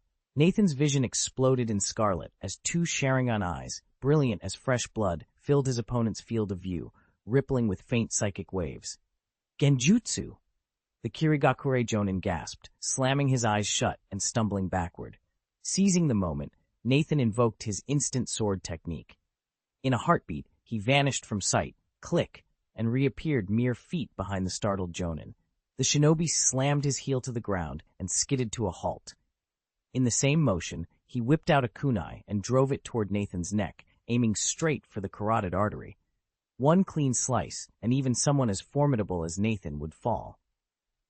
Yet on Nathan's face, there was not a flicker of panic. His pupils narrowed, and through the uncanny clarity of his 3 Magatama Sharingan, every slashing movement of the kunai played out in torturous slow motion. No danger, only opportunity. He bent at the waist, letting the blade whistle harmlessly past. At that critical instant, a misstep sent him off balance, right into the Jonin's blind spot. Then Nathan struck. Shadow sword technique. A tide of black chakra coalesced around his blade, and before his foe could recover, Nathan's sword arced through the dim battlefield, silencing the Jonin's next breath. Whoosh! Whoosh! Nathan swept his blade in 3 rapid arcs, each phantom slash streaking toward the Kirigakure Jonin from a different angle. The first Jonin, sensing danger, snapped up a kunai and deflected 2 of the sword shadows in swift succession. The third phantom cut rang out against his blade with a high-pitched clang. Seizing the moment, the lead Jonin pressed in and met Nathan's next strike head-on, parrying it with precise timing. At the same time, one of his partners, previously driven back, threw a handful of shuriken that tore through the air toward Nathan's vital points. Spotting them in the corner of his eye, Nathan couldn't muster a proper block. He twisted away just enough to let the blades glance past him. Before he could recover, the 3 Jonin slipped apart and reformed a semicircle around him. The battle had entered its next phase, and Nathan found himself locked once more in a tense dance of blades and shuriken. Their teamwork was seamless, each movement calculated to keep him off balance, and Nathan knew he'd have to dig deeper if he wanted to break free. Even if Nathan could temporarily restrain them, the outcome remained the same. The Mist Shinobi could still defeat him without risking much. That was exactly how Nathan wanted it. He never unleashed his full power. He needed the enemy's attacks to perfect and explore every facet of the Shadow Sword technique. An outright slaughter would only complicate things and yield no useful data. A stalemate suited him just fine. He was under no pressure to end the fight quickly. Unfortunately for the Mist, they didn't share his patience. Commander Kirigakure was growing increasingly frustrated with Nathan's habit of tangling with several Jonin every single day. True, in Nathan's presence, those Jonin held back. The moment he stepped head in, his chakra suppression forced them to tone down their jutsu. But elsewhere, each of those Jonin was a potent asset, capable of swinging the balance in a localized clash. Now with Konoha's reinforcements steadily building up, Kirigakure's forces were under mounting strain, and top-tier fighters were in desperately short supply. Commander Kirigakure was determined to crush Nathan with overwhelming force. She knew that sending only a handful of shinobi against him would be inefficient, and might even leave him room to breathe. Instead, she wanted to throw everything she had at him in a single, decisive onslaught. Not only would that eliminate the threat once and for all, it would also free up her remaining troops for other fronts. But coordinating such a massive deployment was tricky. Nathan wasn't a stationary target. His mastery of flying ninjutsu meant he could vanish the moment he sensed a trap. They'd have to move fast and keep their strategy concealed.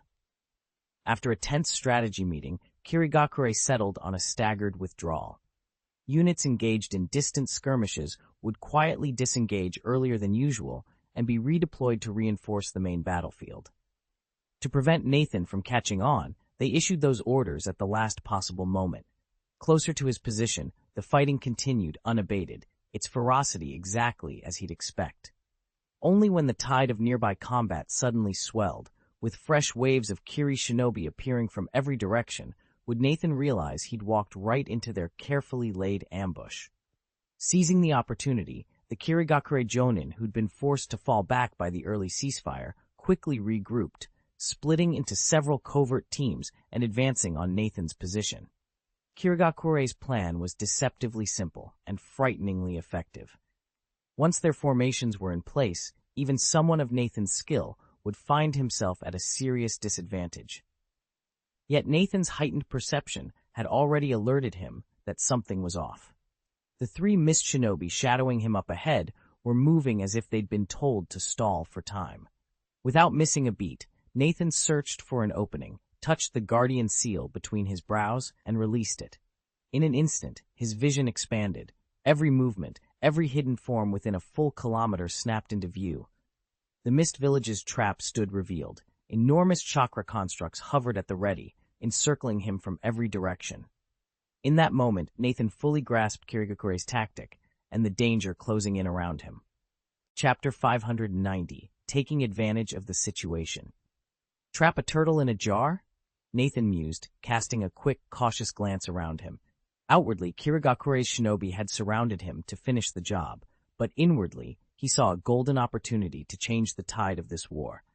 If he could turn their ambush back on them, even claiming a few jonin as casualties, it would be a devastating blow.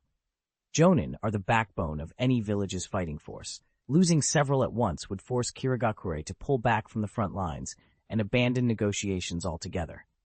In that moment, the war would effectively be over. Of course, the plan carried risk, perhaps more than most would dare accept. Nathan's mind raced through escape routes, diversion techniques, and contingency plans.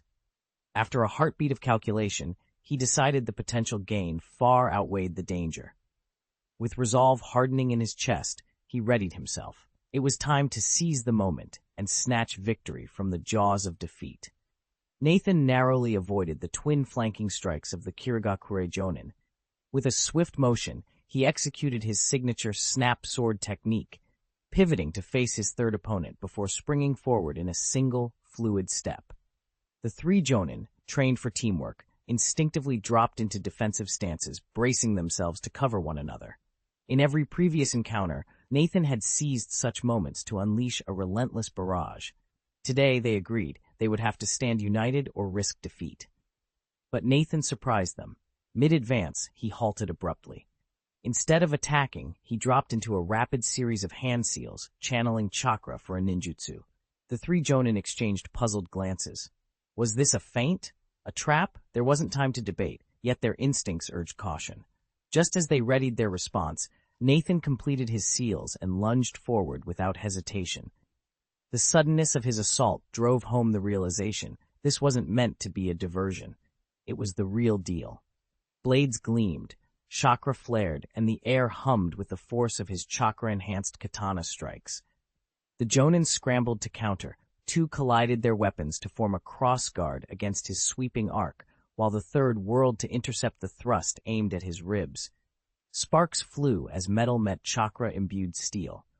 Nathan's form was a blur, each movement precise, each feint an opportunity for a deeper strike. Despite their training, the Jonin were forced onto the defensive. Nathan's unexpected ninjutsu had granted him the opening he needed, and now he pressed the advantage with ruthless efficiency. The three warriors could not yet discern his final objective, but they knew one thing for certain. Nathan was not the same opponent they had been underestimating. Nathan's opponents could only watch in frustrated silence. He must have just used some form of ninjutsu, yet they had no way to sense it. For a moment, they wondered if he'd caught wind of their ambush. But since he pressed his attack without hesitation, that idea was swiftly discarded, and with it, any certainty about how to proceed. Caught between fear and duty, they debated, call off the operation and warn their comrades now, risking a crippling delay in the war effort. Or stand their ground against Nathan's onslaught, even if it meant walking straight into a trap. Their indecision stalled them entirely, just when Nathan's next strike landed with a staccato roar of steel on steel. Ding! Dang! Dang! Blade clashed against blade as they scrambled for defense, desperately trying to read Nathan's movements. What they didn't realize was that while they were parrying his blows, Nathan was already reaching out to his allies far behind enemy lines. Moments ago, he hadn't been bluffing. He had cast a secret ninjutsu, not to harm, but to connect. The mind-opening art, once perfected, granted him telepathic links spanning up to 20 kilometers, and it wasn't limited to his own shadow clones. Even now, unseen and unheard, he was coordinating reinforcements, tightening the noose around the very foes who believed they'd trapped him. As steel rang out on steel, Nathan moved with complete confidence, secure in the knowledge that the tide of battle would soon turn decisively in his favor. The battlefield where Nathan stood lay just 18 kilometers from Konoha's headquarters, well within the range of a standard shinobi mind link. Concentrating, he reached out and tapped into the village's secure channel. "Seimei Jonin, are you there?" Within moments, Narakemitsu felt the intrusion in his spirit world.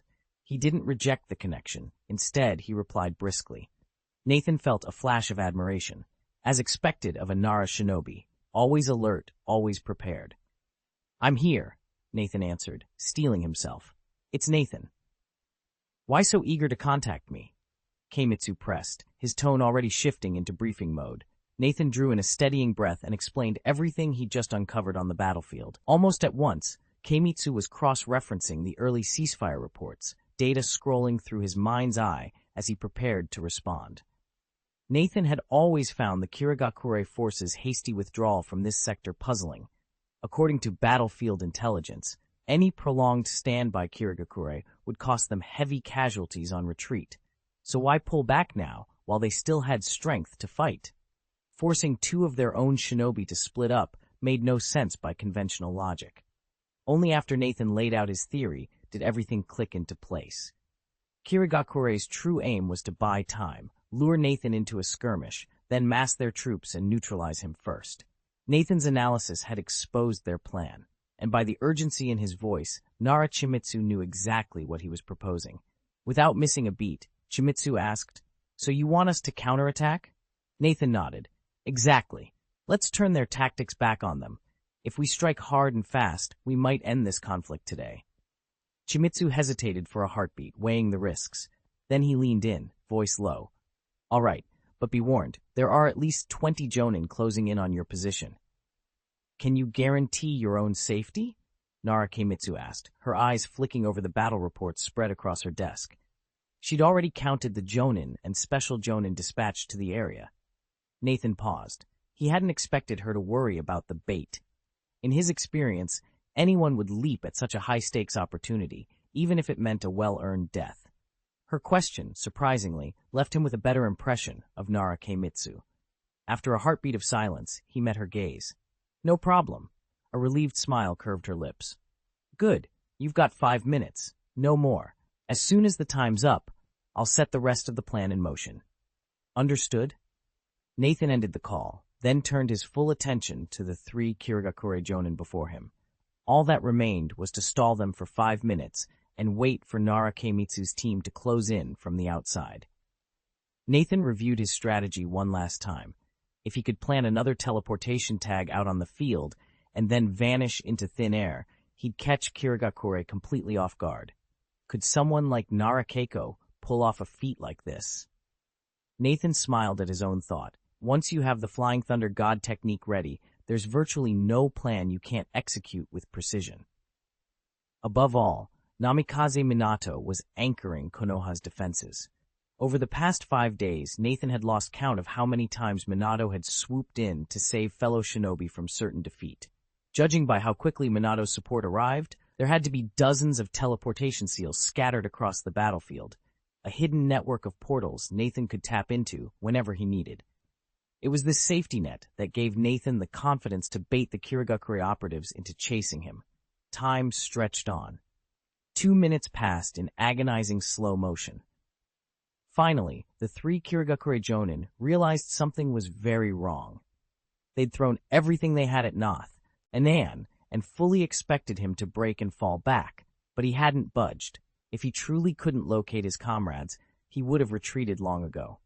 Instead, he stood his ground, cool and composed. That was the last thing you wanted to see from someone wielding the Sharingan. They knew all too well how it could anticipate and even manipulate an opponent's next move. And in that moment, the Kirigakure shinobi understood that Nathan wasn't trapped. He was baiting them into a trap of his own making. Over the past few days, the 3 of them had seen Nathan's seasoned combat skills and the deadly power of his Sharingan at work. Yet now, watching him cut off and surrounded, disbelief rose in their chests. Deep down, each of them sensed a trap. In a flash, they remembered the strange ninjutsu Nathan had used before, and their unease spiked. But it was too late to back down. Their teammates had already formed a tight ring around him, leaving no path for retreat. Like an arrow drawn to the bow, their decision was made. With or without absolute proof, falling back wasn't an option. "Then we fight," they told themselves, and together they lunged at Nathan. Chapter 591, Riding a Tiger, Unable to Dismount. 3 figures emerged from the darkness, their pace urgent and unyielding. Nathan recognized the telltale urgency in their approach. There would be no parley. Without a moment's hesitation, he drew 3 shuriken from his belt and flung them in a seamless volley. The first whistled toward a man's throat, the second aimed for the heart, the third for the lower abdomen. Startled, the shinobi stumbled backward, each blade grazing armor rather than flesh and forcing the squad to hesitate. Seizing the opening, Nathan sheathed his katana with a swift motion and immediately formed the requisite hand seals. The air around him crackled with static. "Thunder release, thunder strike," he commanded. In an instant, twin bolts of lightning, serpentine and blindingly bright, erupted from his outstretched palms and shot toward the 2 remaining Kirigakure Jonin at impossible speed. The expressions of the 2 frontline Jonin drained of color. They had vowed to hold Nathan even at the cost of their own lives.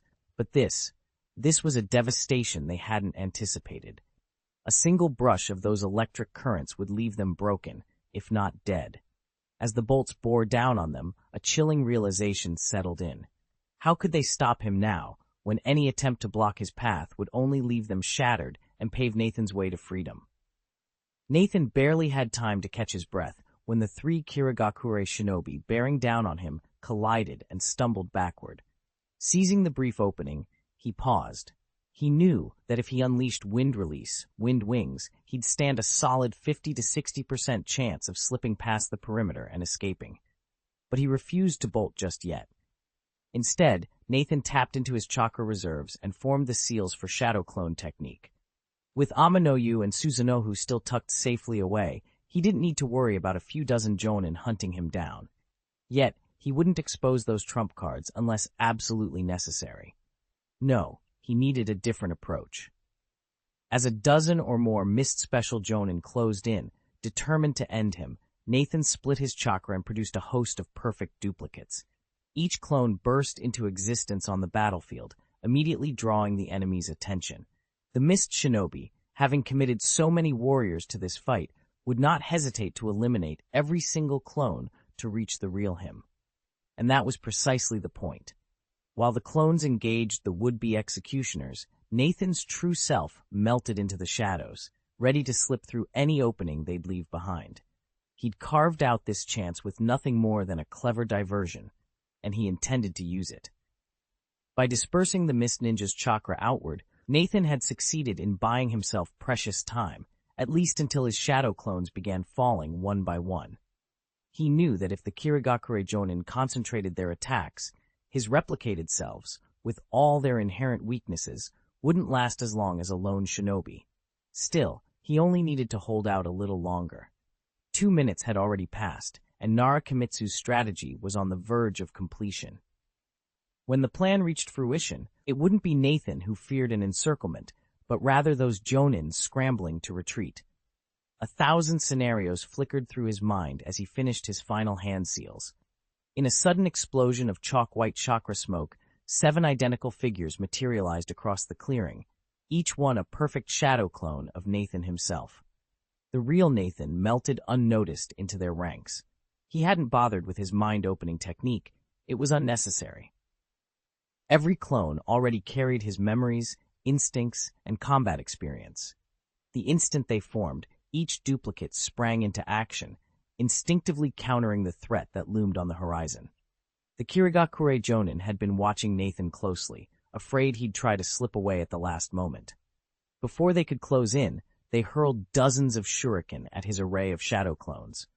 The clones scattered, some dodged, others blocked, a few struck back, and remarkably, none were injured. Seizing the opportunity, they fanned out in every direction, forcing the Kirigakure team to split up into smaller squads as they pursued the elusive targets. Nathan melted seamlessly among his duplicates, his heart steady. As the nearest Jonin prepared to pounce, he unleashed his ninjutsu, Fire Release, Dragon Flame Jutsu. 10 days of relentless training had sharpened his skill to a flawless level 7. In an instant, 3 serpentine dragons of fire erupted from his mouth, roaring with blinding light and searing heat. The blast charged straight at 3 Kirigakure shinobi, who had no choice but to dive aside to avoid the inferno. Nathan's other shadow clones sprang into action, each unleashing its own ninjutsu. The attacks caused no lasting damage to the Kirigakure Jonin, but they threw them off balance, and precious seconds were all Nathan needed. Even the smallest delay could tip the scales, and both Nathan and the clones manifesting his will refused to relent. They pummeled the enemy ranks relentlessly. Still, these seasoned Kirigakure Jonin were far from easy marks. Within moments, they regained their footing and steadied themselves. Sensing their recovery, Nathan and his 7 clones dropped any pretense of diversion and charged straight at the front line. The clash was instant. With both sides so close, the Kirigakure Jonin couldn't risk a large-scale jutsu for fear of collateral damage among their own. The fight devolved into a brutal, up-close skirmish. Yet even in close quarters, the Jonin's numerical superiority gave them the advantage. They pressed in on Nathan and his clones, seizing the initiative with tight formations and coordinated strikes. They coordinated their tactics on the fly. A handful of Jonin moved in to pin down a few shadow clones, while the rest of the team massed to swarm the remaining phantoms. As the old saying goes, 2 fists are no match for 4 hands. Even energized by the Sharingan, each of Nathan's shadow clones bristled with chakra, yet they still began to falter under the combined assault of Kirigakure's seasoned Jonin. Bang!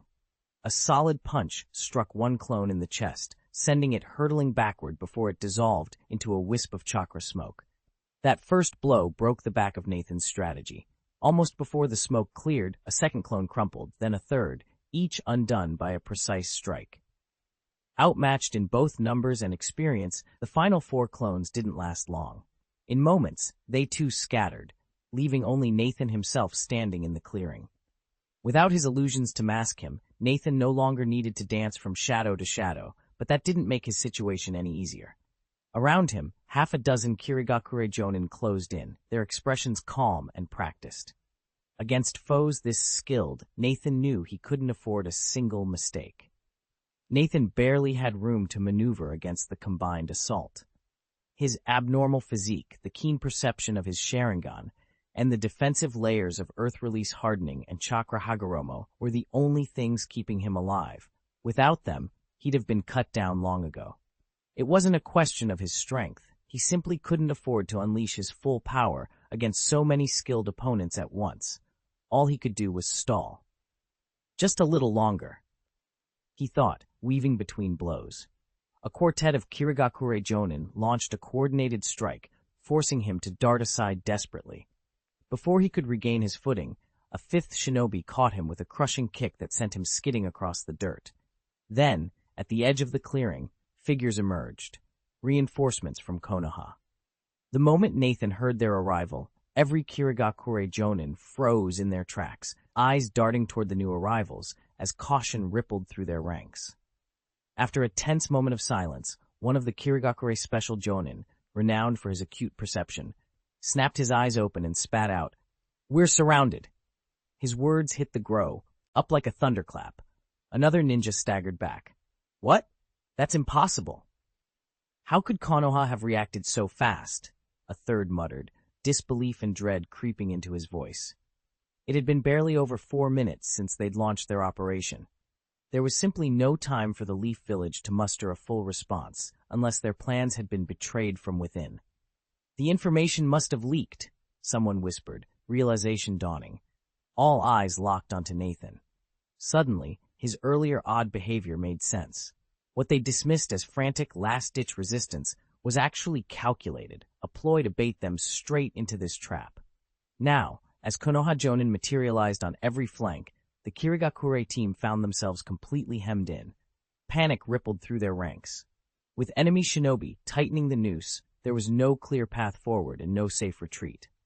Caught on the back of a rampaging tiger, they faced a nightmarish choice: press on into an ambush or try to break out, and risk being cut down in the attempt. Chapter 592, The Center Blooms. Standing in the very center of the gathering, Nathan wiped blood from the corner of his mouth and swept a mocking grin over the Kirigakure Jonin encircling him. His low, taunting laugh drew every pair of eyes, and each jonin met his gaze with an icily contemptuous stare. But Nathan only felt exhilaration, not fear. "Didn't you enjoy that little scuffle?" he called out. "By all means, keep it up." He'd volunteered to be bait, fully aware that things could turn ugly. That didn't mean he actually liked taking a beating. Facing 4 opponents at once, his 2 fists didn't stand a chance. He'd been forced to dodge and weave just to stay on his feet. Now, however, with the Konoha Jonin holding the perimeter and keeping the enemy at bay, he finally had room to retaliate. At that thought, Nathan's chakra ignited. A sudden, explosive surge of power radiated from him, an invisible weight pressing down on everyone around him like a titanic stone. The Jonin staggered under the oppressive force, their hearts pounding in the grip of something indescribable, but Nathan just grinned, ready to strike back with everything he had. The faces of the Kirigakure Jonin closing in on Nathan went pale, and even the Konoha Jonin standing farther back couldn't help stealing anxious glances his way. Nathan gave them no chance to react. He lifted his hand and unleashed his upgraded ninjutsu, Wind Escape, Wind Bite. Now mastered at level 6, its power was nothing short of devastating. The moment he finished the seals, a roaring tornado sprang to life around him, expanding in a blur. A handful of Kirigakure Jonin reflexively hurled kunai, but their blades never made it to him. Swallowed by the violently whirling wind, each kunai spun around Nathan in a deadly orbit. Metallic clangs rang out, ding, ding, ding, as the blades collided, scored deep by the storm, and ultimately shattered into jagged fragments. Silence fell over the field. The Kirigakure Jonin drew in a collective, breathless gasp. "This whirlwind can slice through steel," one of them whispered, voice trembling. "If it catches a person, there'd be nothing left but shredded flesh." He wasn't wrong. Nathan could scarcely believe how feeble wind release, Wind Bite appeared, especially considering it was the root Jonin's go-to method for a joint execution. From within the protective barrier of his heavenly shield, he'd witnessed those same Jonin cleave themselves to ribbons with their own wind blades. The memory still churned his stomach. One thing was certain. Any missed shinobi who dared face him would end up the same. The Kirigakure Jonin sensed the danger and instinctively fell back, putting as much distance between themselves and Nathan as they could. Simultaneously, they launched secondary attacks, most notably Fire Release, Fire Escape. As the old saying goes, fire borrows the wind's power and wind fans the flames, and their precisely controlled inferno was tailor-made to counter his wind jutsu. True enough, the roaring blaze drove Nathan onto the defensive, but that was exactly his plan. By forcing them to retreat, he bought precious time that would keep any of them from scaling the walls and striking Minato Namikaze and his allies before they could make their move. Nathan wasn't exactly scared, but he knew that if he hesitated, his opponents would force him to unleash even more techniques, maybe even his secret trump cards. And that was the last thing he wanted. So he decided to strike first and push them back. A violent fit of coughing rattled his chest. Cough, cough, cough! Then he released his jutsu, Wind Escape, Gale Spear. Flames licked at his scorched clothes and his hair curled and browned under the heat, but he didn't falter. He formed another hand seal and called upon Earth Release, Earth Wall. With a thunderous boom, Nathan slammed his palm against the ground. A surge of earth chakra poured into the soil as he tugged at the ley lines beneath his feet. In an instant, 4 walls of solid earth shot up around him, each more than 10 meters tall, sealing him safely inside. Boom, boom, boom, a hail of jutsu slammed into the barrier, each explosion rattling the earth. But not a single crack appeared. Nathan stood unharmed in the center of his earthen fortress. And who was responsible for that relentless assault? There was only one answer: the Kirigakure Jonin. Nathan's counterattack had indeed forced the Kirigakure Jonin to fall back, quashing their hurried attempt to scale the wall, but it also gave their comrades a perfect window to rain down cover fire. They'd been waiting for Nathan to exhaust himself and unleash Wind Escape, Wind Bite, planning to strike in unison and finish him off in one devastating blow. Too bad for them, he'd already mastered Tudun, Tulyubi, deploying it in an instant to ward off their assault. Their last chance was gone. Konoha's own Jonin were already swarming in from the outskirts. The clash of steel and shouts filled the air as Leaf forces poured onto the field. Seizing the momentum, Nathan formed the requisite seals. "Earth release, earth flow wall," he intoned. The ground tremored as massive walls of earth shot up around him, then crumbled back into the soil, unveiling his resolute figure. His eyes scanned the chaos until they settled on a Kirigakure special jonin locked in brutal hand-to-hand combat with a Leaf Shinobi. The true test was only beginning. Nathan raised his hand and formed the seals for a fire release technique. Flame Shadow Jutsu! In an instant, a searing orb of fire shot from his palm and struck the Kirigakure special jonin squarely in the chest. The blaze roared to life, rapidly engulfing his entire torso. "Ah!" the jonin screamed, ripping at his burning clothing. He tore them off in a desperate bid to smother the flames. The tactic slowed the fire's spread slightly but couldn't douse it completely. Struggling amidst the heat, he let his guard down. Nathan's ally, a seasoned Konoha jonin, took advantage of the opening. He caught Nathan's brief nod, then drew back and hurled a kunai fitted with an explosive tag at the charred opponent. The Kirigakure jonin, sensing the incoming threat, twisted aside at the last possible moment, but the momentary evasion proved futile. "Now, detonate," the Konoha jonin called out. With a crackle and a flash, the explosive tag ignited. The blast erupted with a thunderous boom so close that the Kirigakure jonin couldn't react in time. The explosion hurled him through the air like a rag doll, his body disappearing in a cloud of smoke and debris. Silence fell over the clearing as the dust settled. Nathan and his partner exchanged steely glances.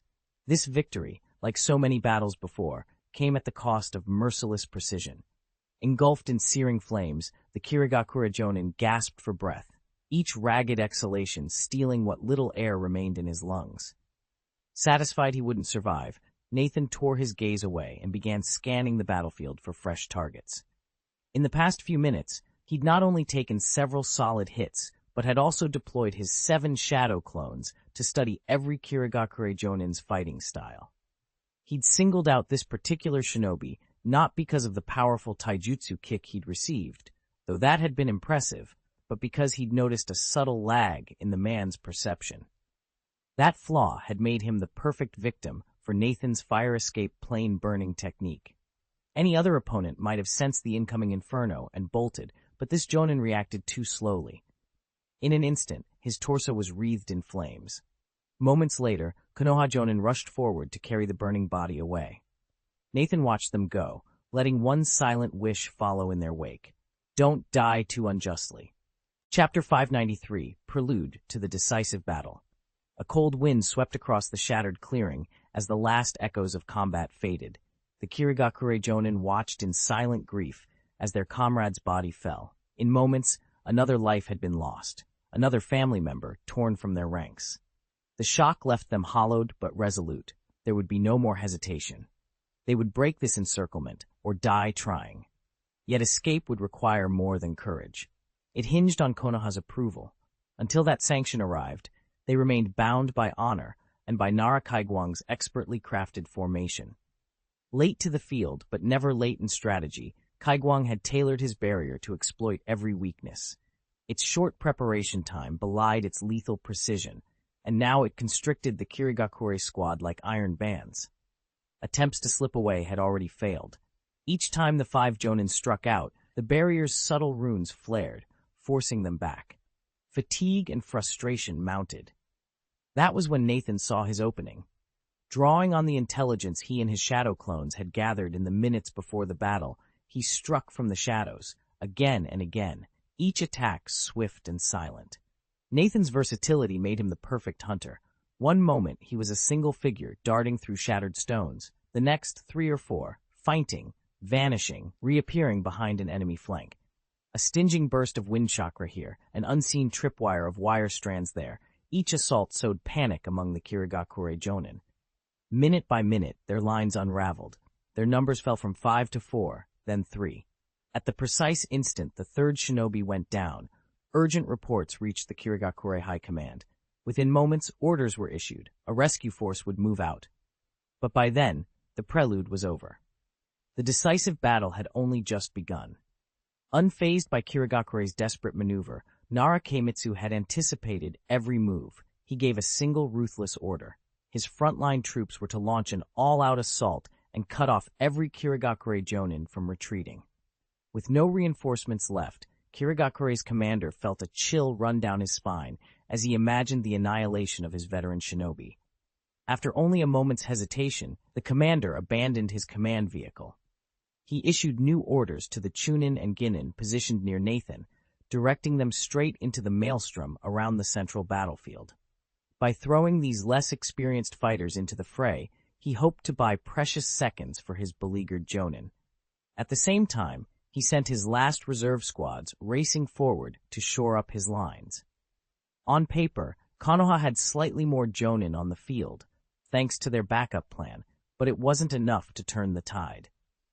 Keimitsu had already thrown in his reserves early, seizing the advantage and leaving the Leaf Shinobi dangerously outnumbered and outmaneuvered.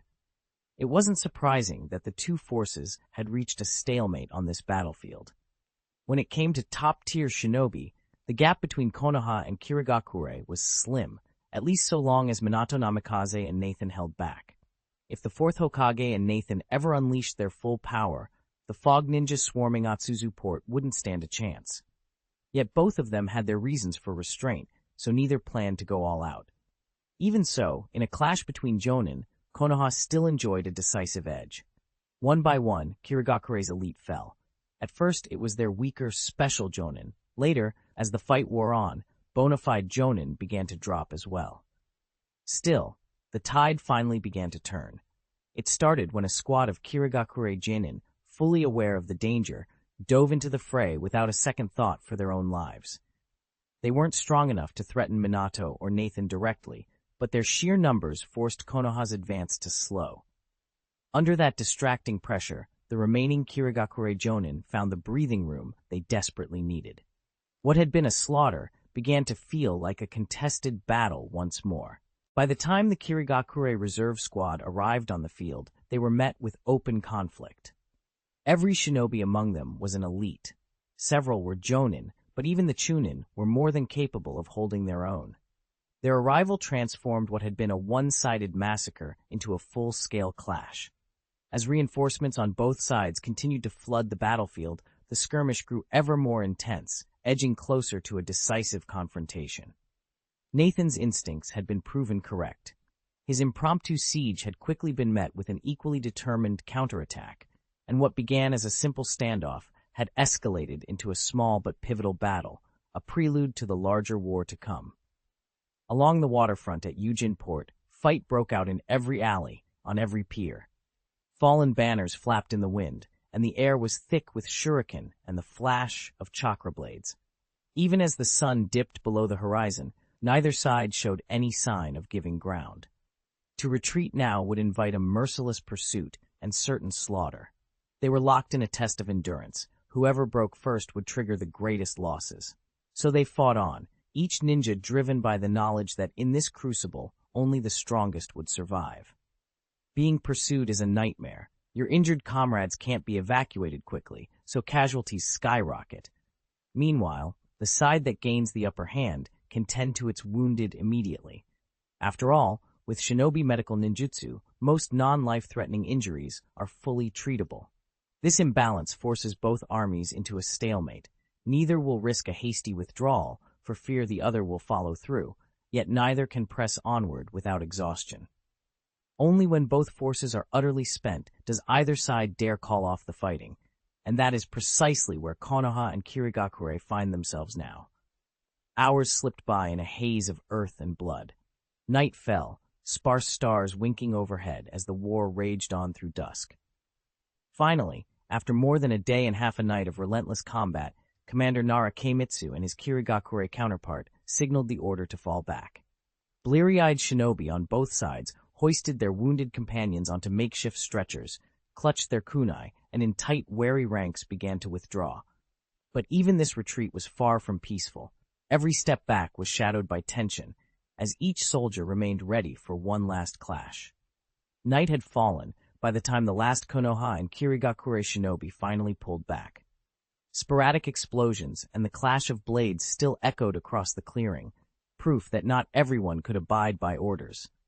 It took nearly 2 hours to enforce the truce, and the battlefield reeked of blood and spent chakra, a metallic stench that turned Nathan's stomach. He stood motionless on a sturdy oak branch, gaze fixed on the carnage below. His mind was eerily quiet, as though the violence had drained every thought. A soft rustle behind him broke his reverie. Without moving, he heard a familiar voice. "Jonin Nathan, Captain Nara requests your presence." Nathan's shoulders tensed. He recognized the tone. It came from Seiki, a chunin serving under Nara Keimitsu. He gave a brief nod. Seiki bowed and stepped aside. Nathan lifted a hand, signed the seals, and murmured, "Wind release, wind wings." A gentle updraft wrapped around him, lifting him into the night sky. He shot off toward Konoha's headquarters in a blur. Minutes later, he landed lightly on the building's roof. Slipping inside, he moved swiftly through the corridors until he reached the main gates. Stepping back into the cool night air, he set his jaw and headed straight for the medical ward. Whatever awaited him there, he would face it without hesitation. Nara Kimitsu had no trouble finding Nathan. The camp's rising casualty count left too many serious injuries and not enough mednin to treat them. Under ordinary circumstances, Nathan would have been done for the day.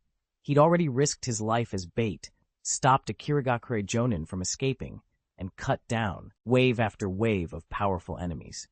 He deserved at least a few days off, or at the very least, a solid rest.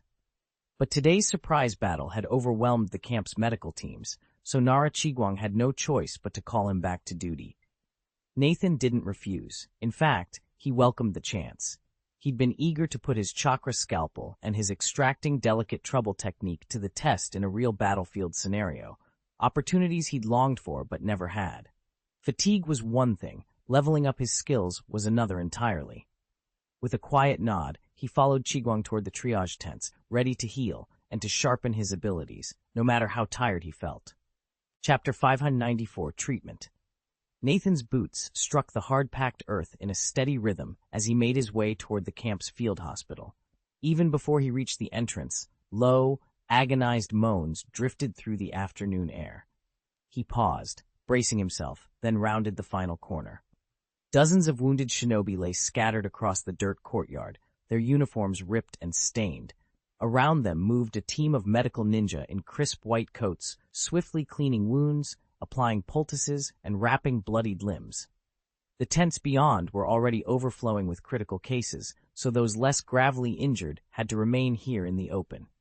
In a grim way, Nathan thought, it was a privilege to even have a spot on the ground. He took in the scene. A fractured arm spanned awkwardly over a man's chest. Another shinobi winced as a medic cauterized a burn. Everywhere, there was pain, and the steady determination of healers racing to contain it. Before Nathan could step forward, one of the senior medical ninja broke away from the group and approached him with measured haste.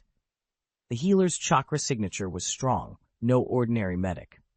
"Jonin Nathan?" the man asked, bowing slightly in deference. Nathan met his gaze. "That's me," he said quietly. The medic nodded. "We're attending to as many as we can, but bed space is limited. The gravest cases go inside first. I wanted to update you on the situation here before we move any more patients." Nathan drew in a slow breath, steeling himself for the task ahead. He knew the next hours would be long, and every second could mean the difference between life and death. He raised his hand, signaling the medic to continue. Together, they turned back to the wounded, ready to face the challenge. Nathan nodded and replied, "It's me, and you are?" A look of relief crossed the man's face. "I'm Shi Changpu, captain of the 3rd Medical Team. Captain Nara already filled me in on your situation.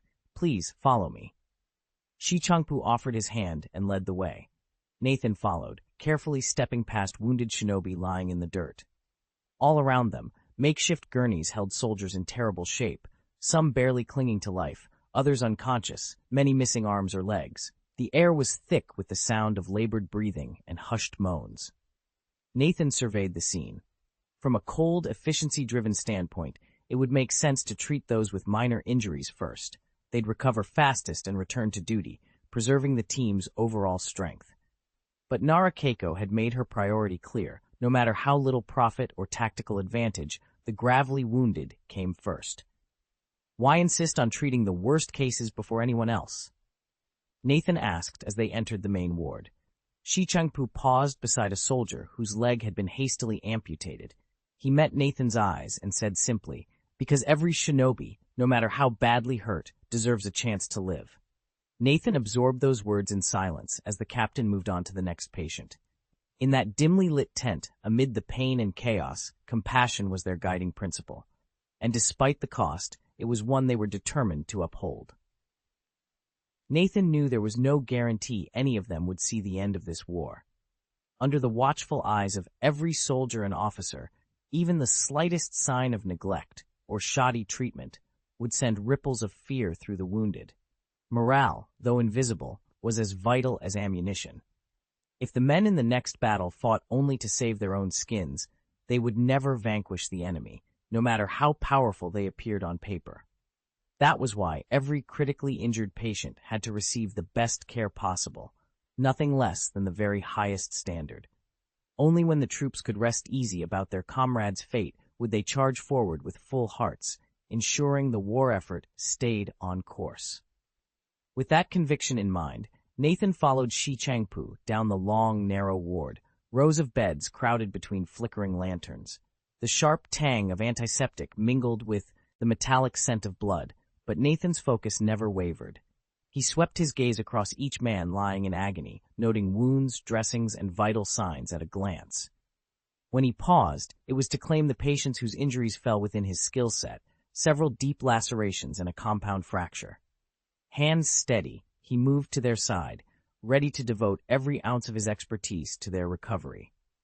Nathan's remarkable healing abilities stemmed from his mastery of palm senjutsu, the chakra scalpel, and the minor ailment extraction technique.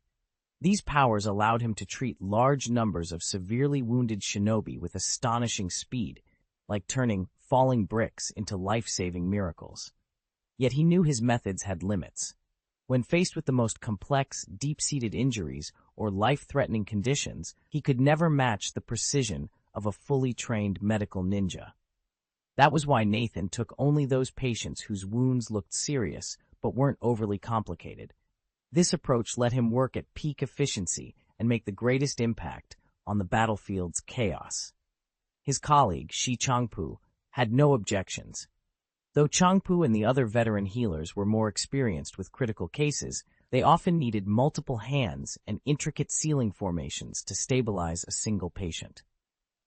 With Nathan handling this simpler, yet still dangerous category of injuries, the medical corps could reserve its specialists for the worst-off shinobi and save countless lives. Once they'd agreed on their division of labor, the two parted ways. Nathan strode into the nearest ward, palms already glowing with latent chakra. Around him, rows of stretchers bore the wounded. Soldiers with smashed limbs, bandaged torsos, and dust-covered faces. He took a steadying breath and released it, channeling chakra to his fingertips. A fresh wave of determination washed over him. Each life he saved here could tip the scales of the entire conflict. Sliding his palm gently against the first patient's chest, he called upon the soothing currents of palm senjutsu, then traced a precise line with the chakra scalpel. In moments, he had extracted splintered bone and cauterized the worst of the bleeding. The man's ragged breathing smoothed, pain already receding. Nathan lifted his gaze to the next stretcher, ready to offer healing to whoever needed it most. The war might still rage on outside these canvas walls, but here Nathan would be the difference between despair and hope. Nathan peered through the open door and froze. Inside lay a boy of 15 or 16, his body marred by fresh burns and multiple puncture wounds. Nathan recognized the distinctive patterns of fire escape ninjutsu scarring his skin, while several kunai had pierced his chest, abdomen, and waist. Even beneath carefully wrapped bandages, rivulets of blood seeped out. Surviving injuries like these was nothing short of miraculous.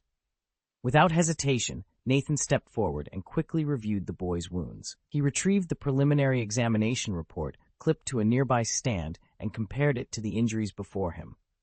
Finding no major discrepancies, he set the report aside and prepared to treat the boy.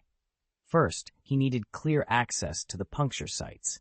With a flick of his wrist, Nathan summoned his chakra scalpel.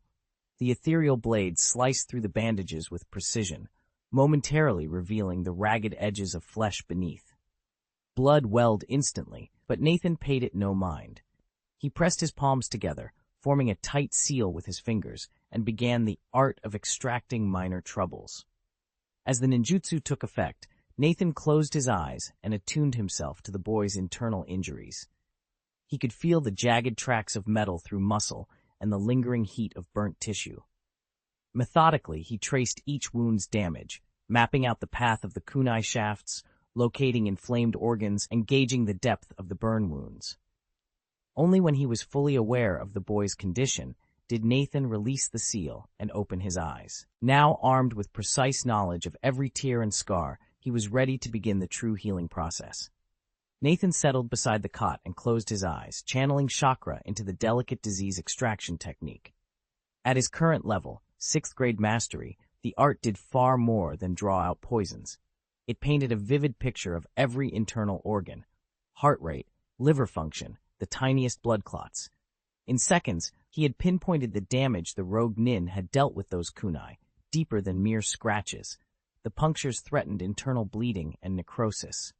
Despite the rumors that his medical ninjutsu relied on powerful flying bricks, Nathan knew raw power alone could waste chakra. Precise treatment was essential. He reviewed the boy's vital signs, formulated a plan, and then moved without hesitation. Drawing in a steady breath, Nathan wove hand seals for the level 7 chakra scalpel.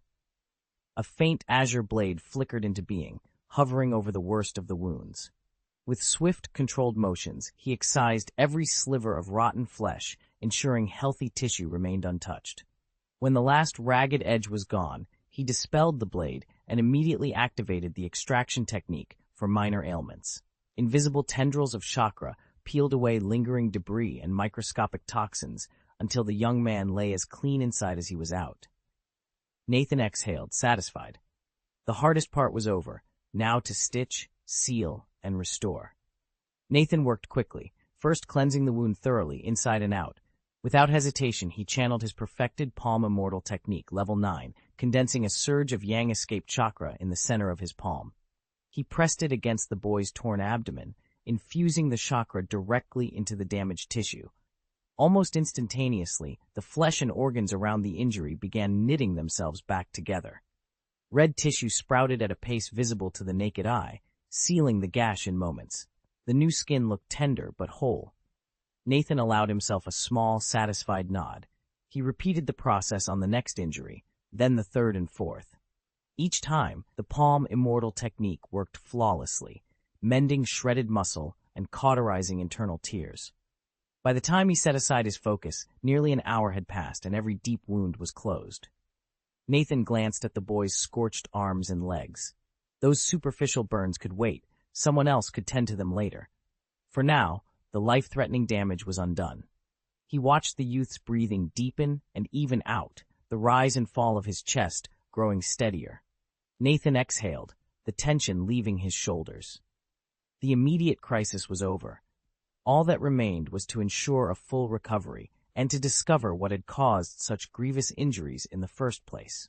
Although Nathan had mastered several advanced medical ninjutsu to a remarkable degree, performing such delicate procedures never felt routine. Rescuing a patient who teetered on the brink of death was especially draining, both physically and mentally. Still, the proficiency panel ensured that his efforts never went unrewarded. In just 1 hour, his chakra scalpel and defect extraction technique each leapt by more than 300 proficiency points, over twice the gain of ordinary practice. Pleased with the result, Nathan gave a curt nod and called in his aides to finish the post-operative care. Without pausing a moment longer, he hurried off to the next ward, ready to face whatever crisis awaited him there. Chapter 595, Harvest and Peace. Dawn turned to dusk in the blink of an eye, and more than 10 hours had slipped by. Nathan had been at it since the second half of the previous night, treating over 20 critically wounded shinobi, and in the process had amassed more than 10,000 proficiency points. He focused his mind and summoned his proficiency panel. There it was in stark relief. His technique of extracting minor troubles had just been perfected, soaring from level 6, 4,250 10,000 to level 700.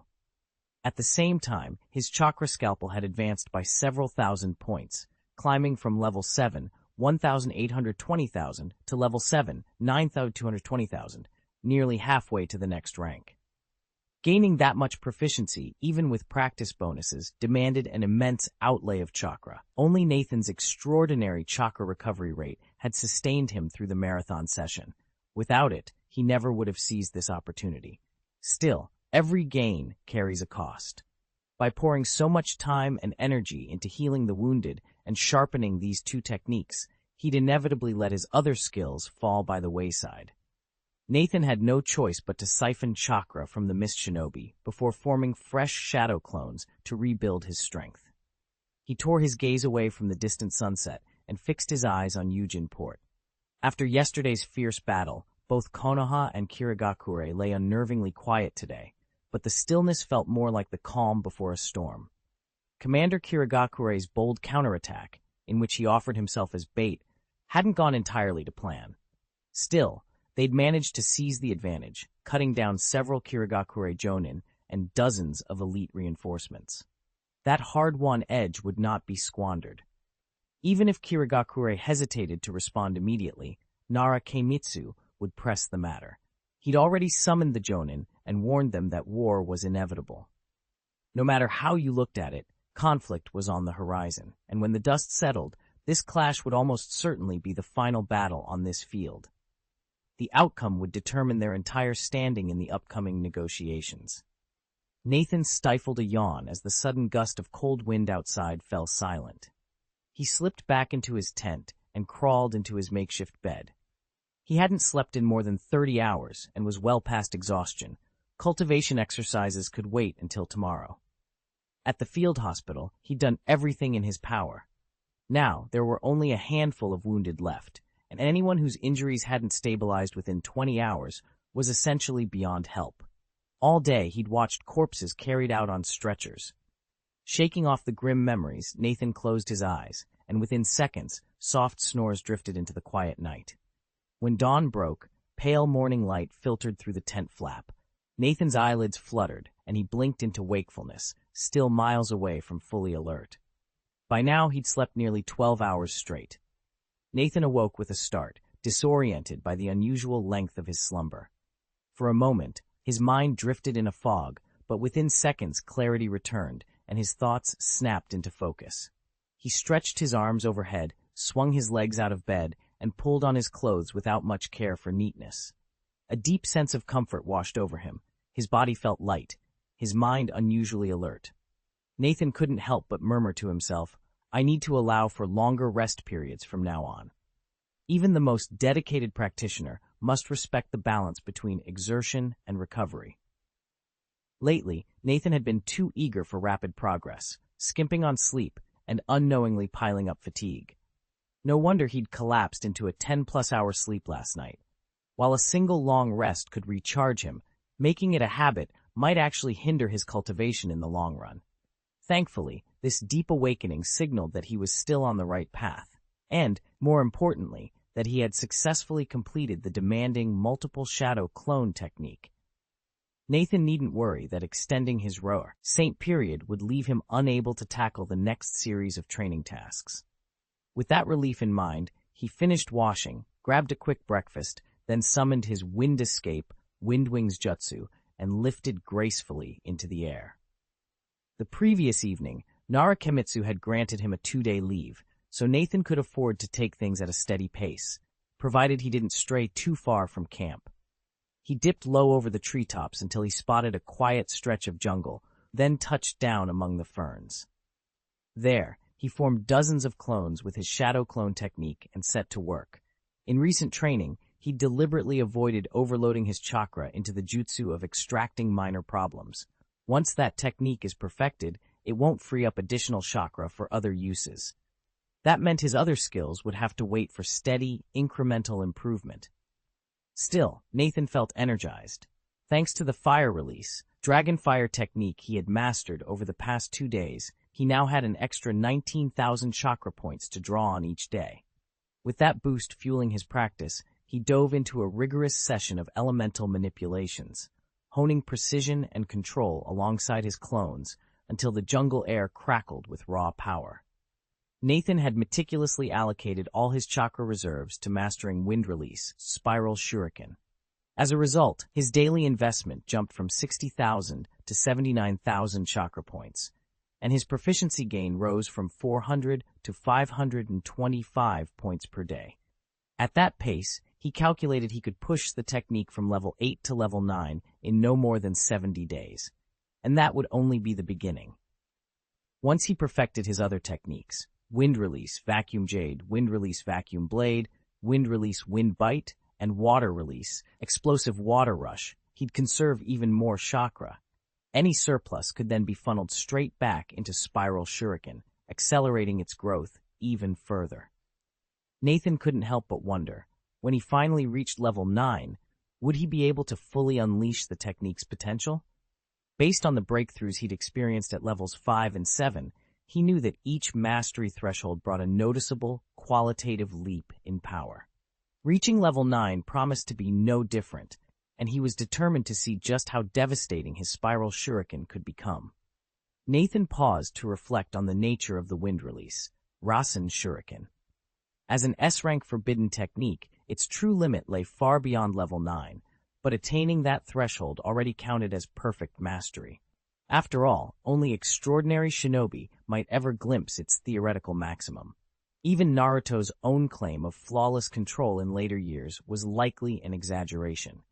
Once Nathan's proficiency reached this pinnacle, he would be able to launch the Rasen Shuriken as a genuine long-range attack, no longer haunted by the fear of wounding his opponent 1,000 times while debilitating himself 800 times. From that point on, he could employ the jutsu with calm and confidence. Shaking off the swirl of thoughts, Nathan turned his attention to his shadow clones. He assigned each of the dozen doppelgangers a specific task: gather chakra, refine hand seals, monitor his form, then dismissed them to carry out their duties. Alone at last, he settled into his stance and renewed his practice, determined to push his mastery to new heights. Chapter 596, Prelude. A week slipped by in the blink of an eye.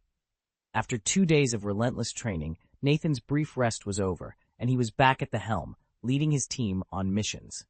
The aftermath of the last battle still hung heavy over Yojin Port, leaving the town quieter than usual. As a result, Nathan's workload remained light, and he was able to carve out plenty of time every day to continue refining his skills. But that calm wouldn't last. Within days, all the shinobi whose injuries had been minor were back on their feet. Both Konoha and Kirigakure sprang into action, dispatching patrols across the plains surrounding Yojin Port. Small-scale skirmishes flared up here and there, nothing decisive, yet enough to signal that the true conflict was approaching. It was only a matter of time before both villages marshaled their full strength and launched their final assault. When that day came, the outcome would be decided once and for all. Even these sporadic engagements began to eat into Nathan's training schedule. Mission after mission compressed his practice hours into ever-shrinking chunks. Fortunately, in the heat of battle, he could seize extra chakra from his opponents, and by deploying multiple shadow clones, he managed to stretch every precious moment of training to its limit. Still, Nathan knew that the real test lay just beyond the horizon, and when that full-scale war arrived, there would be no shortcuts left. Nathan's gift came with a steep price. He had to shoulder far greater mental strain each day than anyone else. His Mangekyo Sharingan was unusually advanced, and only his ironclad will kept him from collapsing under the constant psychic pressure. Any other shinobi on this regimen would have long since succumbed. Lost in these thoughts, Nathan jolted back to full alert when the lead Chunin abruptly froze. Instantly, he reined in his wandering mind and swept the forest with his scarlet Sharingan, every sense straining for the slightest threat. His ears sharpened to the whisper of shifting leaves and snapping twigs. Then, a muted thump, followed by a faint crackle of energy. The sound came from just off to the right. Before Nathan could warn the others, the very Chunin who had halted bounded back to his side, concern etched on his face. "Something's up ahead," he whispered, nodding toward the dark undergrowth. Nathan's eyes narrowed, every muscle coiled for whatever lay in wait. "Captain, about 500 meters ahead on the right, our teams are locked in combat with the Mist Ninja," reported the Hyuga Chunin. Nathan turned to him, his own pale Byakugan eyes narrowing. "How many do we have left?" Accustomed to Nathan's brevity, the Chunin replied without hesitation. 2 squads. 1 man is dead, another gravely wounded, and the remaining 6 are still combat-capable.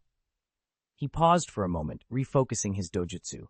After a few seconds, he continued, "The enemy has 4 squads, 16 operatives, actively engaged. 2 more squads are closing in. They're about 300 meters from the fighting." Nathan murmured under his breath, 6 squads at 300 meters.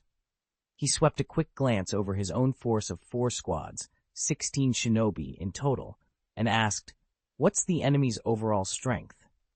Leading this detachment, he knew that even with a slight numerical disadvantage, if the Mist Ninja weren't exceptionally strong, an assault could still succeed. Nathan refocused his gaze on the battlefield, and the Hyuga clan Chunin let his Byakugan whirl for a few more seconds before speaking. Based on their chakra signatures, the Mist forces here consist of 3 standard Chunin squads and 1 elite Chunin squad, he reported. They're also supported by 2 Junin-led teams. He paused to clarify. A standard Chunin squad is led by 1 Chunin and includes 3 Genin. An elite Chunin squad has 4 Chunin in total, captain and 3 members. A Junin team follows the same structure, but its leader is a Junin or special Junin, and its 3 subordinates are all Chunin. Nathan counted quickly. Why?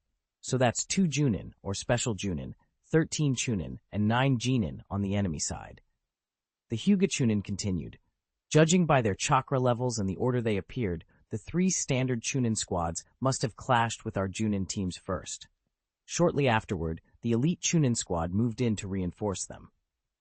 The sun hovered low over the battlefield, casting long shadows across the scarred earth. With all-out war looming, neither Konoha nor Kirigakure was willing to show weakness. Anytime a request for reinforcements came in, no matter how minor the skirmish, at least 1 Jonin team was dispatched immediately. If the situation remained calm, the team simply stood down. If things went sideways, they were the last line of defense. Both sides knew that enemy Jonin could arrive at a moment's notice, so no clash was allowed to drag on.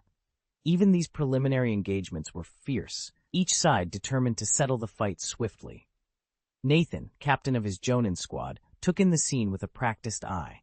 Smoke drifted between shattered shields and broken spears. Ninjas from both villages danced in and out of traps, testing strength and resolve. His mission was clear: support the allied shinobi, stamp out resistance, and end the encounter before Kirigakure could send its own elite reinforcements. "Captain?" a junior shinobi called, snapping him out of his thoughts. Nathan blinked, steadied his stance, and turned to face the young ninja, ready to give orders once more. Captain Nathan surveyed the situation, his pale Byakugan eyes narrowing as he weighed his options. The Hyuga Chunin standing before him spoke up without hesitation. "Captain, should we make a full-speed dash over there now?" Nathan paused only a heartbeat before nodding. "Yes, you go on ahead. Teams 1 and 2, come with me. We'll intercept those 2 Jonin squads." The 8 shinobi from Teams 1 and 2 straightened instantly. "Yes, Captain," they replied in unison. Nathan gave a curt nod of approval, then turned his attention to the remaining squads. "Team 3, Team 4, did you catch what Shansha just said?" "Loud and clear, sir." Team 3's lead shinobi answered briskly. "Excellent." Nathan drew himself up to his full height. "Your mission is to move directly to the battlefield on the right flank and reinforce our allies there as swiftly as possible. Under no circumstances are you to eliminate the Mist Ninjas.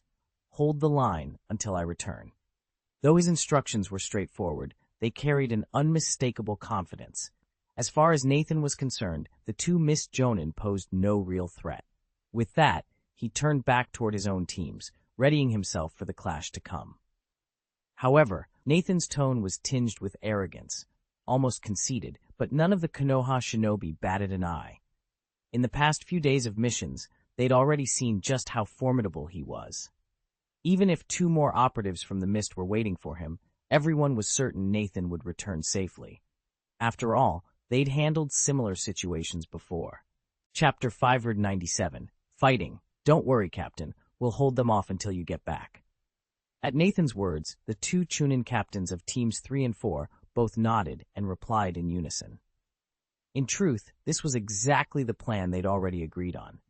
Of the 4 Kirigakure squadrons now besieging their allies, one was an elite unit composed entirely of Chunin, while their own teams were all standard formations, and one of their comrades had already fallen, another lay gravely wounded. In both numbers and skill, they were outmatched. Their only hope was to buy time. Scanning the two captains with a steady look, Nathan gave the order. "Let's move!" "Yes, Captain!" His shinobi answered crisply, splitting into 2 assault groups. Teams 3 and 4 veered off toward the right front, preparing to engage the enemy Chunin head-on, while Teams 1 and 2, Nathan, Hinata, and Yamcha among them, continued straight ahead toward the beleaguered friendly forces. From the front left flank, the 2 Kirigakure Jonin support squads appeared, their banners snapping in the wind. The battlefield was set, and the decisive clash was about to begin. They burst through the undergrowth, branches snapping aside as Nathan and the others raced on. Thanks to Hyuga Yamcha's Byakugan, they never lost their way. Before long, they cut off 2 Kirigakure Jonin squads charging in from the left, barely 50 meters from the main battlefield. With his Sharingan's prescience, Nathan pinpointed exactly where the 2 Jonin and their 6 accompanying Chunin would land. He loosed a volley of kunai toward those spots. The Jonin stiffened, eyes widening. "Incoming! Watch out!" one shouted as they dove to the side. The 6 Chunin were no pushovers either. At their captain's warning, they anticipated the attack and rolled clear of every kunai, which clattered into the underbrush. Nathan's expression stayed calm. He'd already set his backup plan in motion. Nathan raised his right hand, pressing his index and middle fingers together. "Explode!" he commanded. Instantly, the kunai in his grip ignited in a violent burst of flame before detonating. Fireballs erupted outward, engulfing everything nearby, while shockwaves rippled through the air, rattling the trees. Branches and leaves tore free, raining down in a chaotic barrage that swallowed the battlefield in smoke and debris. "Captain, watch out!" Hyuga Yamcha's voice cut through the din. Nathan had already sensed the imminent threat without needing the warning. The 2 mist ninjas attacking him were seasoned veterans, skilled enough to track his position the moment he dodged their initial strike. They'd timed their blast to exploit the smoke and flying foliage, hoping to blind him before closing in for the kill. Through the roiling dust, several kunai swooshed toward him like deadly missiles. Nathan spotted the faint glow of the burning, detonating talisman affixed to each blade. With fluid precision, he spun his wrist, drawing an equal number of kunai from his pouch. In one seamless motion, he flung them back. The blades met midair in a series of sharp clangs. Ding! Ding! As metal collided against metal, halting the incoming attack. The forest grew eerily quiet for a heartbeat, the echo of those strikes hanging in the smoke-choked air. Nathan gripped the last kunai in his hand and readied himself, eyes narrowing as he prepared for the enemy's next move. Several kunai met in midair, sparks flying as their metal edges clashed. An instant later, a thunderous explosion rocked the field, sending trees swaying and debris scattering. Nathan wiped a smear of dirt from his brow and swung his arm to knock away a snapped branch hurtling toward him. He blinked, activating his Sharingan, its crimson light locking onto a cluster of Mist Village ninjas emerging from the haze. With precision born of countless battles, he formed a series of hand seals, preparing to unleash a powerful jutsu. Before he could speak the incantation, a thick curtain of white mist slithered upward, blanketing the clearing in seconds. Nathan's vision shran, to a few feet. "Mist release technique," he muttered, recognizing the signature cloak. Adjusting his seals, he inhaled deeply and roared, "Wind style, great breakthrough." A roaring gale burst from his mouth, ripping through the fog like a coastal tornado. Trees groaned and bent under the blast, but the wind's true purpose was clear. It tore the mist to shreds. Within moments, the battlefield lay exposed once more. Nathan lowered his hands, the turbulent storm subsiding. The air cleared, and he steeled himself for the next move. Nathan barely had time to register the movement when a volley of kunai came screaming in from the side. He snapped his head right and watched the blades grow larger in his vision. A cold smile tugged at his lips. With a single fluid motion, he leapt back out of their path and kept on the move. Before he even landed, he whipped a shuriken off his backhand, his fingers already forming the intricate seal for his next jutsu. Shuriken shadow clone technique, he whispered. The metal star split in midair. 1 became 2, 2 became 4, 4 became 8, until a storm of spinning steel blackened the sky. The 2 shinobi of the Mist Village, who'd launched the ambush, froze in disbelief. They tried to flee, but it was too late. One was struck twice, collapsing where he fell. The other took a shard deep into his arm. He lived, but his sealing hand went numb, his fighting prowess instantly crippled. Their gamble had been deadly, and, in Nathan's eyes, utterly futile. Nathan had just begun forming the seals for his ninjutsu when the 2 mist shinobi sprang into action. In perfect sync, they wove their hand signs and unleashed twin water-style techniques at blistering speed. From each palm shot 4 sinuously coiling whips of water, lashing toward Nathan's limbs like barbed arrows. Before he could fully dodge, the torrents snaked around his wrists and ankles, yanking him off balance. No sooner had they struck than the other mist ninja sprang forward, hurling over a dozen kunai tipped with explosive tags. The blades spun through the air, aiming straight for Nathan's heart. His eyes flicked from the deadly kunai to the icy restraints binding him. The tug of the water was relentless. He couldn't break free with brute strength alone. Rooted in place, he couldn't even form the simplest hand seal. Yet Nathan showed no sign of panic. He'd still got his 2 trump cards, Heaven's Guard and Susanoo, to fall back on. More than that, he knew these watery coils, however well-crafted, couldn't fully lock him down. No seals! Ha! He thought, amusement flickering in his gaze.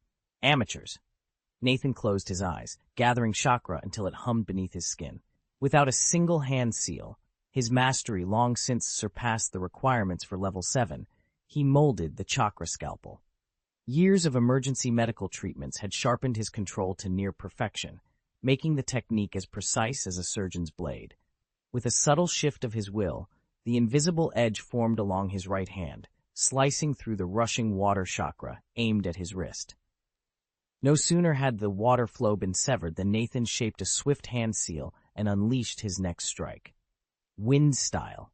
Great breakthrough. A fierce jet of air blasted from his mouth, sending the enemy's kunai spiraling off course. Each blade slammed into a nearby tree with resounding thuds, showering the underbrush with splinters. When the dust settled, the explosions echoed around him, yet Nathan remained unscathed. Across the clearing, the Kirigakure Chunin stared in disbelief, their confidence wavering. They raised their arms to strike again, only to find themselves facing not 1, but 8 of Nathan's fellow shinobi, each poised and ready. Clearly, this was no one-man show. When they first saw Nathan trapped, their instinct was to rush in and help. But before they could move, Nathan had already resolved the crisis on his own. Seizing the moment, they instead turned their attack on the Kirigakure Chunin. Chapter 598, Fierce Battle. The clang of metal and shouts of combat echoed across the clearing as the 8 Konoha shinobi Nathan had summoned pressed their attack against 5 Kirigakure Chunin. For a moment, Nathan's focus slipped from their fray to the 2 jonin who faced him directly. Without a word, the pair sprang into coordinated action. One jonin, his arms ensnared by a gushing spiral of water, thrust the current forward, pulling Nathan off balance. At the same instant, the other reached into his sleeve and launched a salvo of shuriken, each blade aimed at a crucial nerve cluster. Their teamwork was flawless, except they were up against the Sharingan.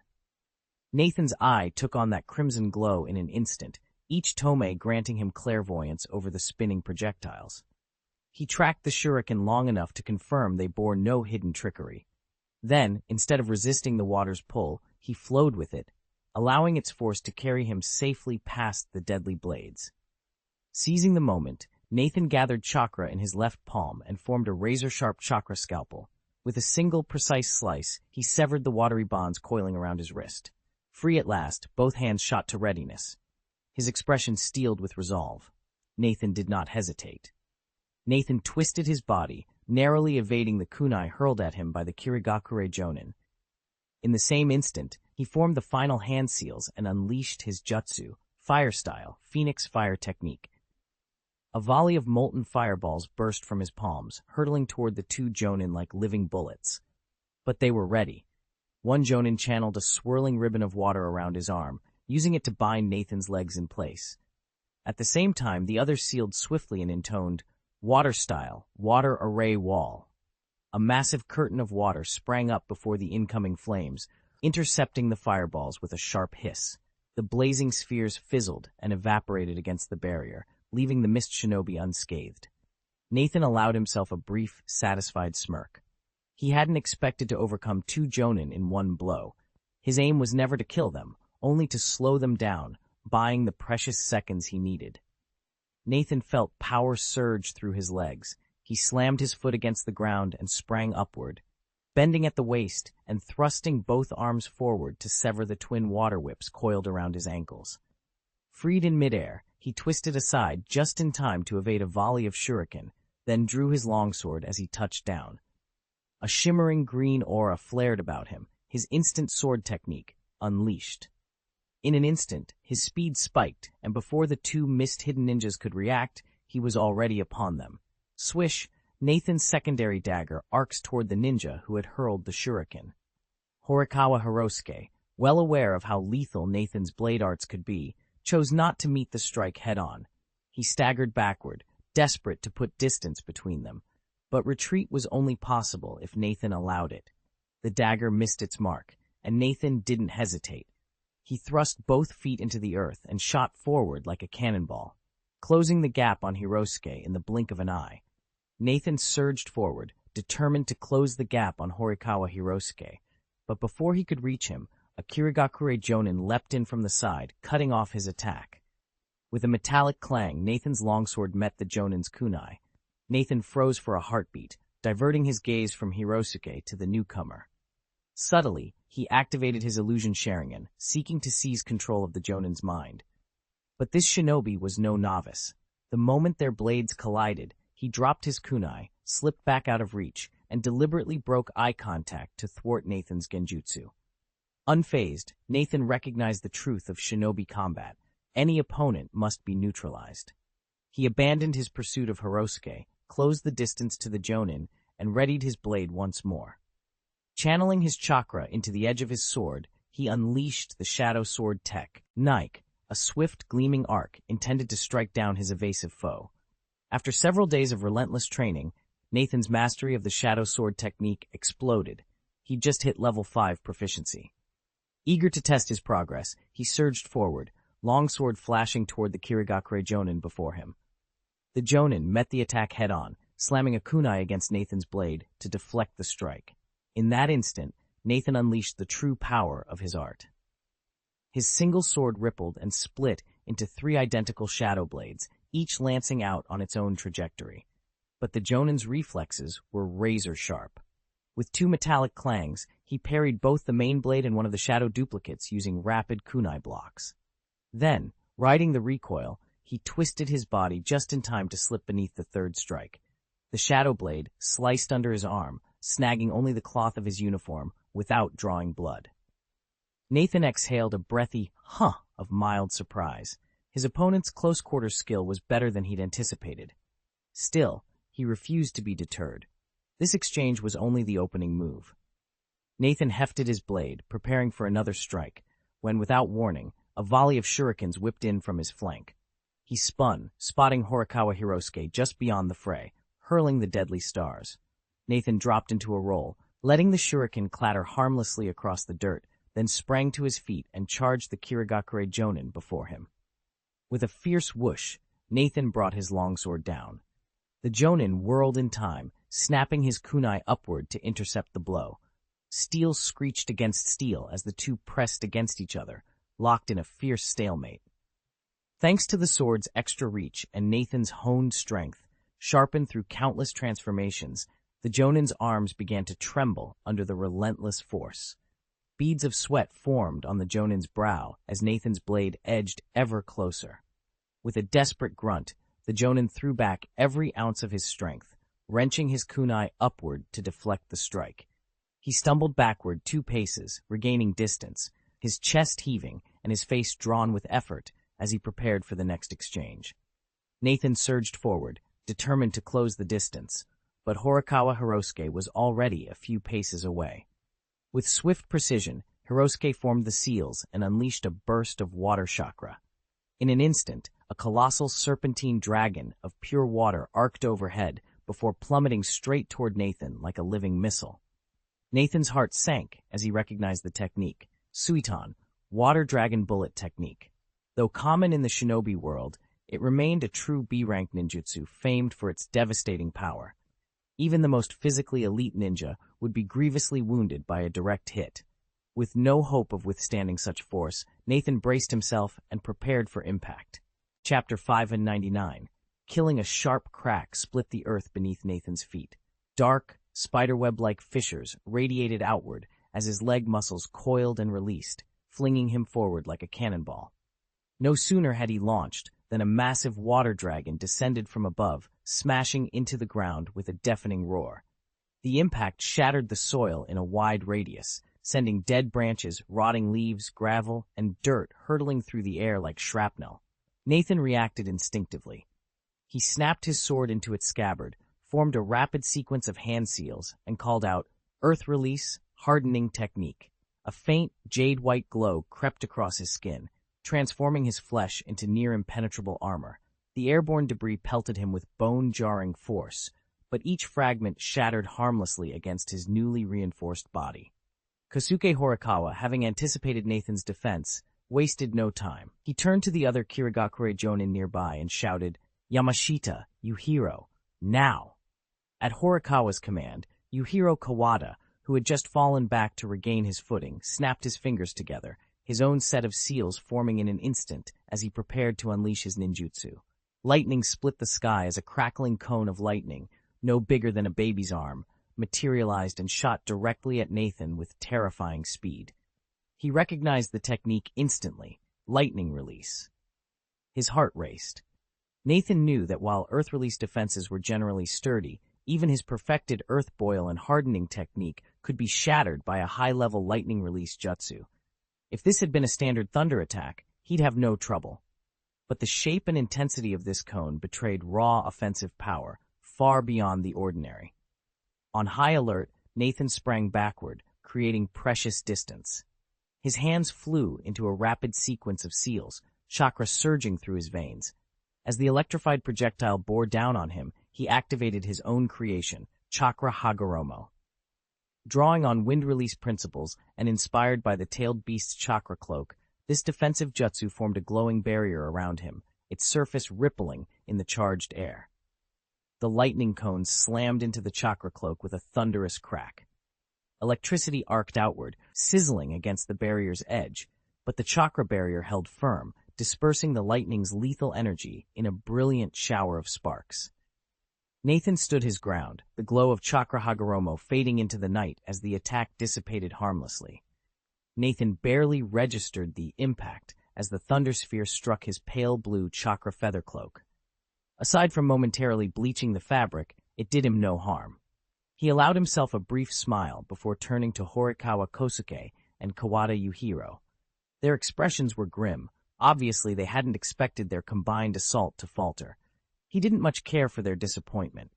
It is poor form to receive without giving in return, and since they were so eager to attack, he saw no reason to hold back. With a decisive gesture, he formed a hand seal and called upon his ninjutsu, Earth Release, Earth Dragon Spear. In an instant, a writhing forest of stone spikes burst from the ground, converging on the two Kirigakure Jonin from every direction. Kosuke and Yuhiro reacted with admirable speed, springing clear of the deadliest thrusts and avoiding the brunt of the assault. The remaining spears rattled harmlessly against the cavern walls. Nathan's eyes never wavered. He knew that a cautious Jonin might dodge a single attack, but few could evade an unrelenting barrage. And he had plenty more tricks up his sleeve. But just because you're out of range doesn't mean you're safe. Under Nathan's precise control, the jagged pillars of rock thrust up around them, forcing a gap of several meters between him and Kosuke Horikawa. Now, Nathan's eyes flared with purpose, and he halted the earth-shaping technique mid-spell. In the same instant, he drew his long knife. A pulse of green chakra flared along the blade as Nathan unleashed his instant sword technique, vanishing in a glittering blur toward the surprised Horikawa. Kosuke's eyes widened. Rarely strong in close quarters, he instinctively fell back, planning to let his allies, Kawada Yuhiro and the others, engage Nathan while he picked his shots from afar. But Nathan wasn't about to give him that luxury. Almost before Kosuke's retreat was complete, a fresh surge of chakra exploded through Nathan's legs. His muscles tensed, his speed doubled, and he closed the distance in a heartbeat, blade aimed straight at Horikawa's chest. "Watch out!" Kawada Yuhiro barked, lunging forward as he hurled a kunai with all his strength. The knife spun end over end, flying toward the narrow opening between Nathan's armor and his heart, hoping to force him to abandon the attack. Nathan's world narrowed to one point, the blade in his hand, the kunai in flight, and the desperate face of the man before him. In that tense instant, everything hung on a razor's edge. Nathan couldn't let this chance slip away. When he caught sight of the kunai flying at him from the corner of his vision, he twisted his torso just enough to avoid a fatal strike, and then surged forward, blade aimed squarely at Horikawa Kosuke. Kosuke was caught flat-footed. There wasn't time to dodge. He could only bring his own kunai up in a desperate block. Kosuke might not specialize in taijutsu, but he wasn't a typical chunin either. Still, against Kawada Yuhiro, his physical skills fell short, and today, facing Nathan, the gap was even starker. That's the difference between a seasoned jonin and the rest. A jonin may have one outstanding talent, yet they possess no glaring weakness in taijutsu, ninjutsu, or genjutsu. Without such balance, one could never rise to that rank. And though Kosuke was undeniably skilled, he hadn't trained for a direct clash like this. Nathan exhaled sharply as his blade traced a deadly arc. The long knife sliced through the air with a ringing whoosh, an attack too swift and precise for Horikawa Kosuke to withstand. Nathan seized the opening and unleashed his dual assault of the shadow sword technique and illusion sword technique. In an instant, a dozen sword projections, 3 solid blades, 3 phantoms, and 6 wavering afterimages whipped forward to strike Horikawa Kosuke from every angle. Kosuke had anticipated some kind of feint, but he still felt his chest tighten as so many swords converged on him at once. Forcing himself to stay calm, he quickly distinguished the 3 intangible projections and discarded them from his calculations. Ignoring the illusory strikes, he shifted his stance, parrying and dodging the remaining 3 real blades with practiced precision. Watching Kosuke's defenses, Nathan frowned. His mastery of the shadow sword technique hadn't quite meshed seamlessly with his illusion sword. He'd hoped the phantom blades would sow enough confusion to leave the real attacks unchallenged, but the flaws in his timing had become too obvious. Against rank-and-file shinobi, the minor missteps might not matter, but fighting an elite like Kosuke demanded perfection. Still, the illusions had served their purpose. They forced Kosuke to hesitate even for a heartbeat, buying Nathan precious seconds to close the distance. Now, he only needed to exploit that split-second hesitation to deliver the decisive blow. Kawada Yuhong, once famed for his close-quarters prowess, had still bled under Nathan's shadow sword technique, and Horikawa Hirosuke, even less skilled, fared no better. Exactly as Nathan had predicted, his opponent spotted the 3 illusory blades and parried only the real one. The other 2 phantoms slipped through, their steel edges hissing as they shredded his uniform and carved shallow cuts across his left shoulder and right flank. That brief wound was enough to slow him. In the instant his guard wavered, Nathan thrust out his left hand and drove his palm into the man's chest. The Rasengan blazed to life at the point of contact, detonating beneath the battle jacket and blasting him backward. A soft crack of ribs breaking sounded as he hit the ground, an injury he couldn't possibly survive. Chapter 600, Evacuation. Hosuke, damn it!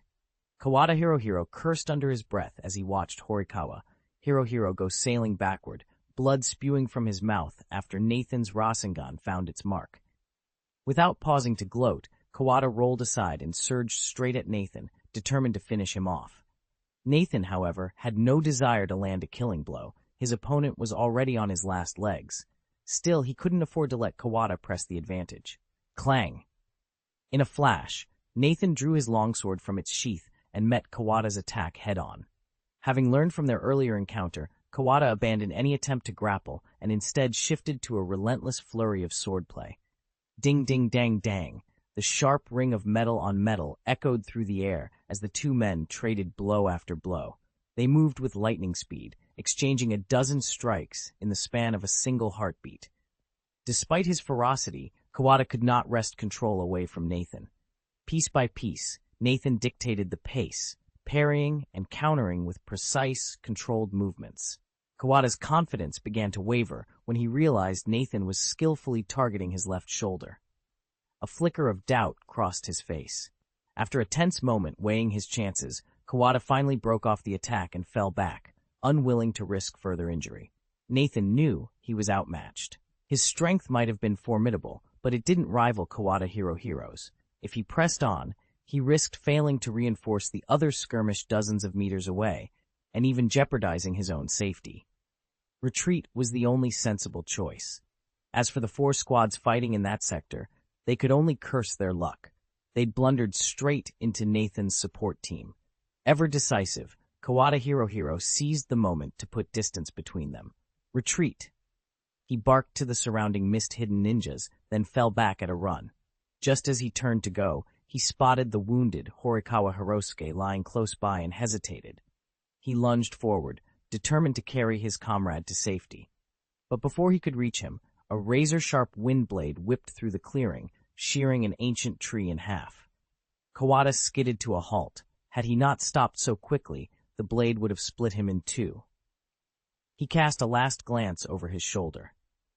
Nathan stood tall at the edge of the woods, one hand pressed to his chest, eyes cool and unreadable. Their gazes locked for a heartbeat, Nathan's expression unreadable. Then he turned and vanished into the dense forest, leaving Kawada Hirohiro with no choice but to disappear as well. Nathan watched the retreating figures vanish into the distance and made his choice. He wouldn't chase the fleeing opponent. Instead, he focused on the 5 Kirigakure Chunin scrambling to escape nearby. Despite the chaos, barely a few minutes had passed, and no casualties had been inflicted on either side, neither by Hyuga Yamcha and the other Konoha shinobi, nor by the Kirigakure Chunin themselves. Now these 5 were slipping away, and Nathan seized the opportunity. With calm precision, he formed the hand seals in a blur and unleashed his jutsu, water release, slicing wave. A razor-thin torrent of water shot from his mouth, cutting through the twilight air like a high-pressure blade. One of the Kirigakure Chunin froze, eyes widening in terror as the stream struck him squarely. In an instant, he was bisected, his entrails splattered across the ground. He didn't die right away, however. His agonized scream echoed through the clearing. A nearby Konoha Chunin, unable to watch the soldier suffer any longer, hurled a kunai that sank deep into the wounded man's throat, ending his misery. Seizing the moment, Nathan executed another technique without hesitation, wind release, wind blade. A sharp gust coalesced into an invisible edge, rushing toward the remaining 4 Chunin with lethal speed. Swoosh, a razor-thin blade of wind sliced through the forest air. It streaked straight for a Kirigakure Chunin perched on a high branch. The young Shinobi sensed the danger and leapt upward, desperate to reach a safer limb. But the wind blade found his calf, severing it cleanly and sending him crashing to the ground. Before he could utter a sound, a Konoha Chunin darted in from the shadows and slit his throat. Earlier, Nathan had already struck down another Chunin with his shuriken shadow clone jutsu. That opponent had tried to flee, only to be intercepted by Hinata, Yamcha, and several other Konoha ninja, and succumbed in the ensuing skirmish. With these 3 casualties, including the Chunin, Nathan had dispatched at the battle's outset. Only 1 Jonin and 2 Chunin from Kirigakure's combined Jonin teams managed to slip away. Their losses were severe. Nathan lowered himself beside the final fallen shinobi, Horikawa Hirosuke. The man's breath came in ragged gasps, his lifeblood seeping into the forest floor. He was not yet dead, but his fate was all but sealed. Nathan watched the last flicker of chakra drain from Horikawa Hirosuke's form as he activated his chakra absorption ninjutsu, an efficient no-waste technique that left Hirosuke's life snuffed out in an instant. No sooner had the battle ended than Hyuga, Yamcha, and the others hurried to his side, concern etched on their faces. "Captain, are you all right?" Yamcha asked, noticing the angle of Nathan's left arm. Nathan glanced down and saw why. A kunai was buried deep in his shoulder, crimson blood seeping through his uniform.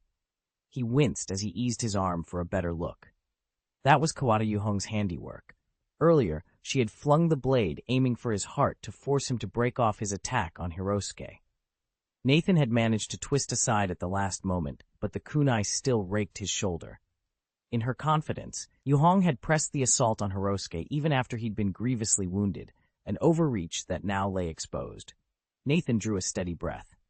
"I'm fine," he said, though his hand came up instinctively to support his injured arm. This was only a test, nothing more. As the team closed ranks around him, Nathan fixed his gaze on the fallen Hirosuke. The real trials, he knew, were only just beginning. Nathan's retreat from the battle was surprisingly swift. As he broke free of the fray, his mind raced with possibilities, none of them pleasant. He clenched his jaw, reached up, and wrenched the kunai from his shoulder. Blood welled around the blade's exit wound, but he didn't flinch. "I'm fine," he called out, his voice deceptively steady. With a practiced motion, Nathan discarded the kunai and lifted his palm over the bleeding gash. He began the palm immortal technique, channeling his chakra into a focused healing seal. 10 seconds later, he relaxed his hand and inspected the injury. The cut had already closed, its edges knitting together, and not a drop of blood remained. A nearby squad of Konoha shinobi watched in awe. One muttered to another, "I've seen the captain's medical ninjutsu countless times, but it never ceases to amaze me." Over the past few days, Nathan had treated each of them after missions gone awry. They knew how formidable his healing arts were, yet witnessing the palm immortal technique on himself only underscored its potency. Of course, it wasn't just technique that made Nathan extraordinary. His own physiology, his constitution, was so robust that his body regenerated at a rate far beyond a normal shinobi's. That innate resilience, combined with his medical skill, rendered him a living miracle on the battlefield.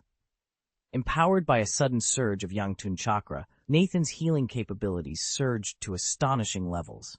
He brushed aside his men's praise with a curt nod and ordered them to secure the area, gather every abandoned shuriken and kunai, erase all signs of their presence, and tend to any wounded under their care. With the battlefield cleared, Nathan and his squad wasted no time. He led them in a swift dash toward the next front. Though Kawada Hiro and his men had fallen back, Nathan knew the Kirigakure forces wouldn't concede so easily. Reinforcements could be en route, and Hiro himself might radio for backup at any moment. They needed to press their advantage and finish this engagement quickly. A prolonged fight would only increase the risk of running into fresh enemy units, an entanglement they could ill afford.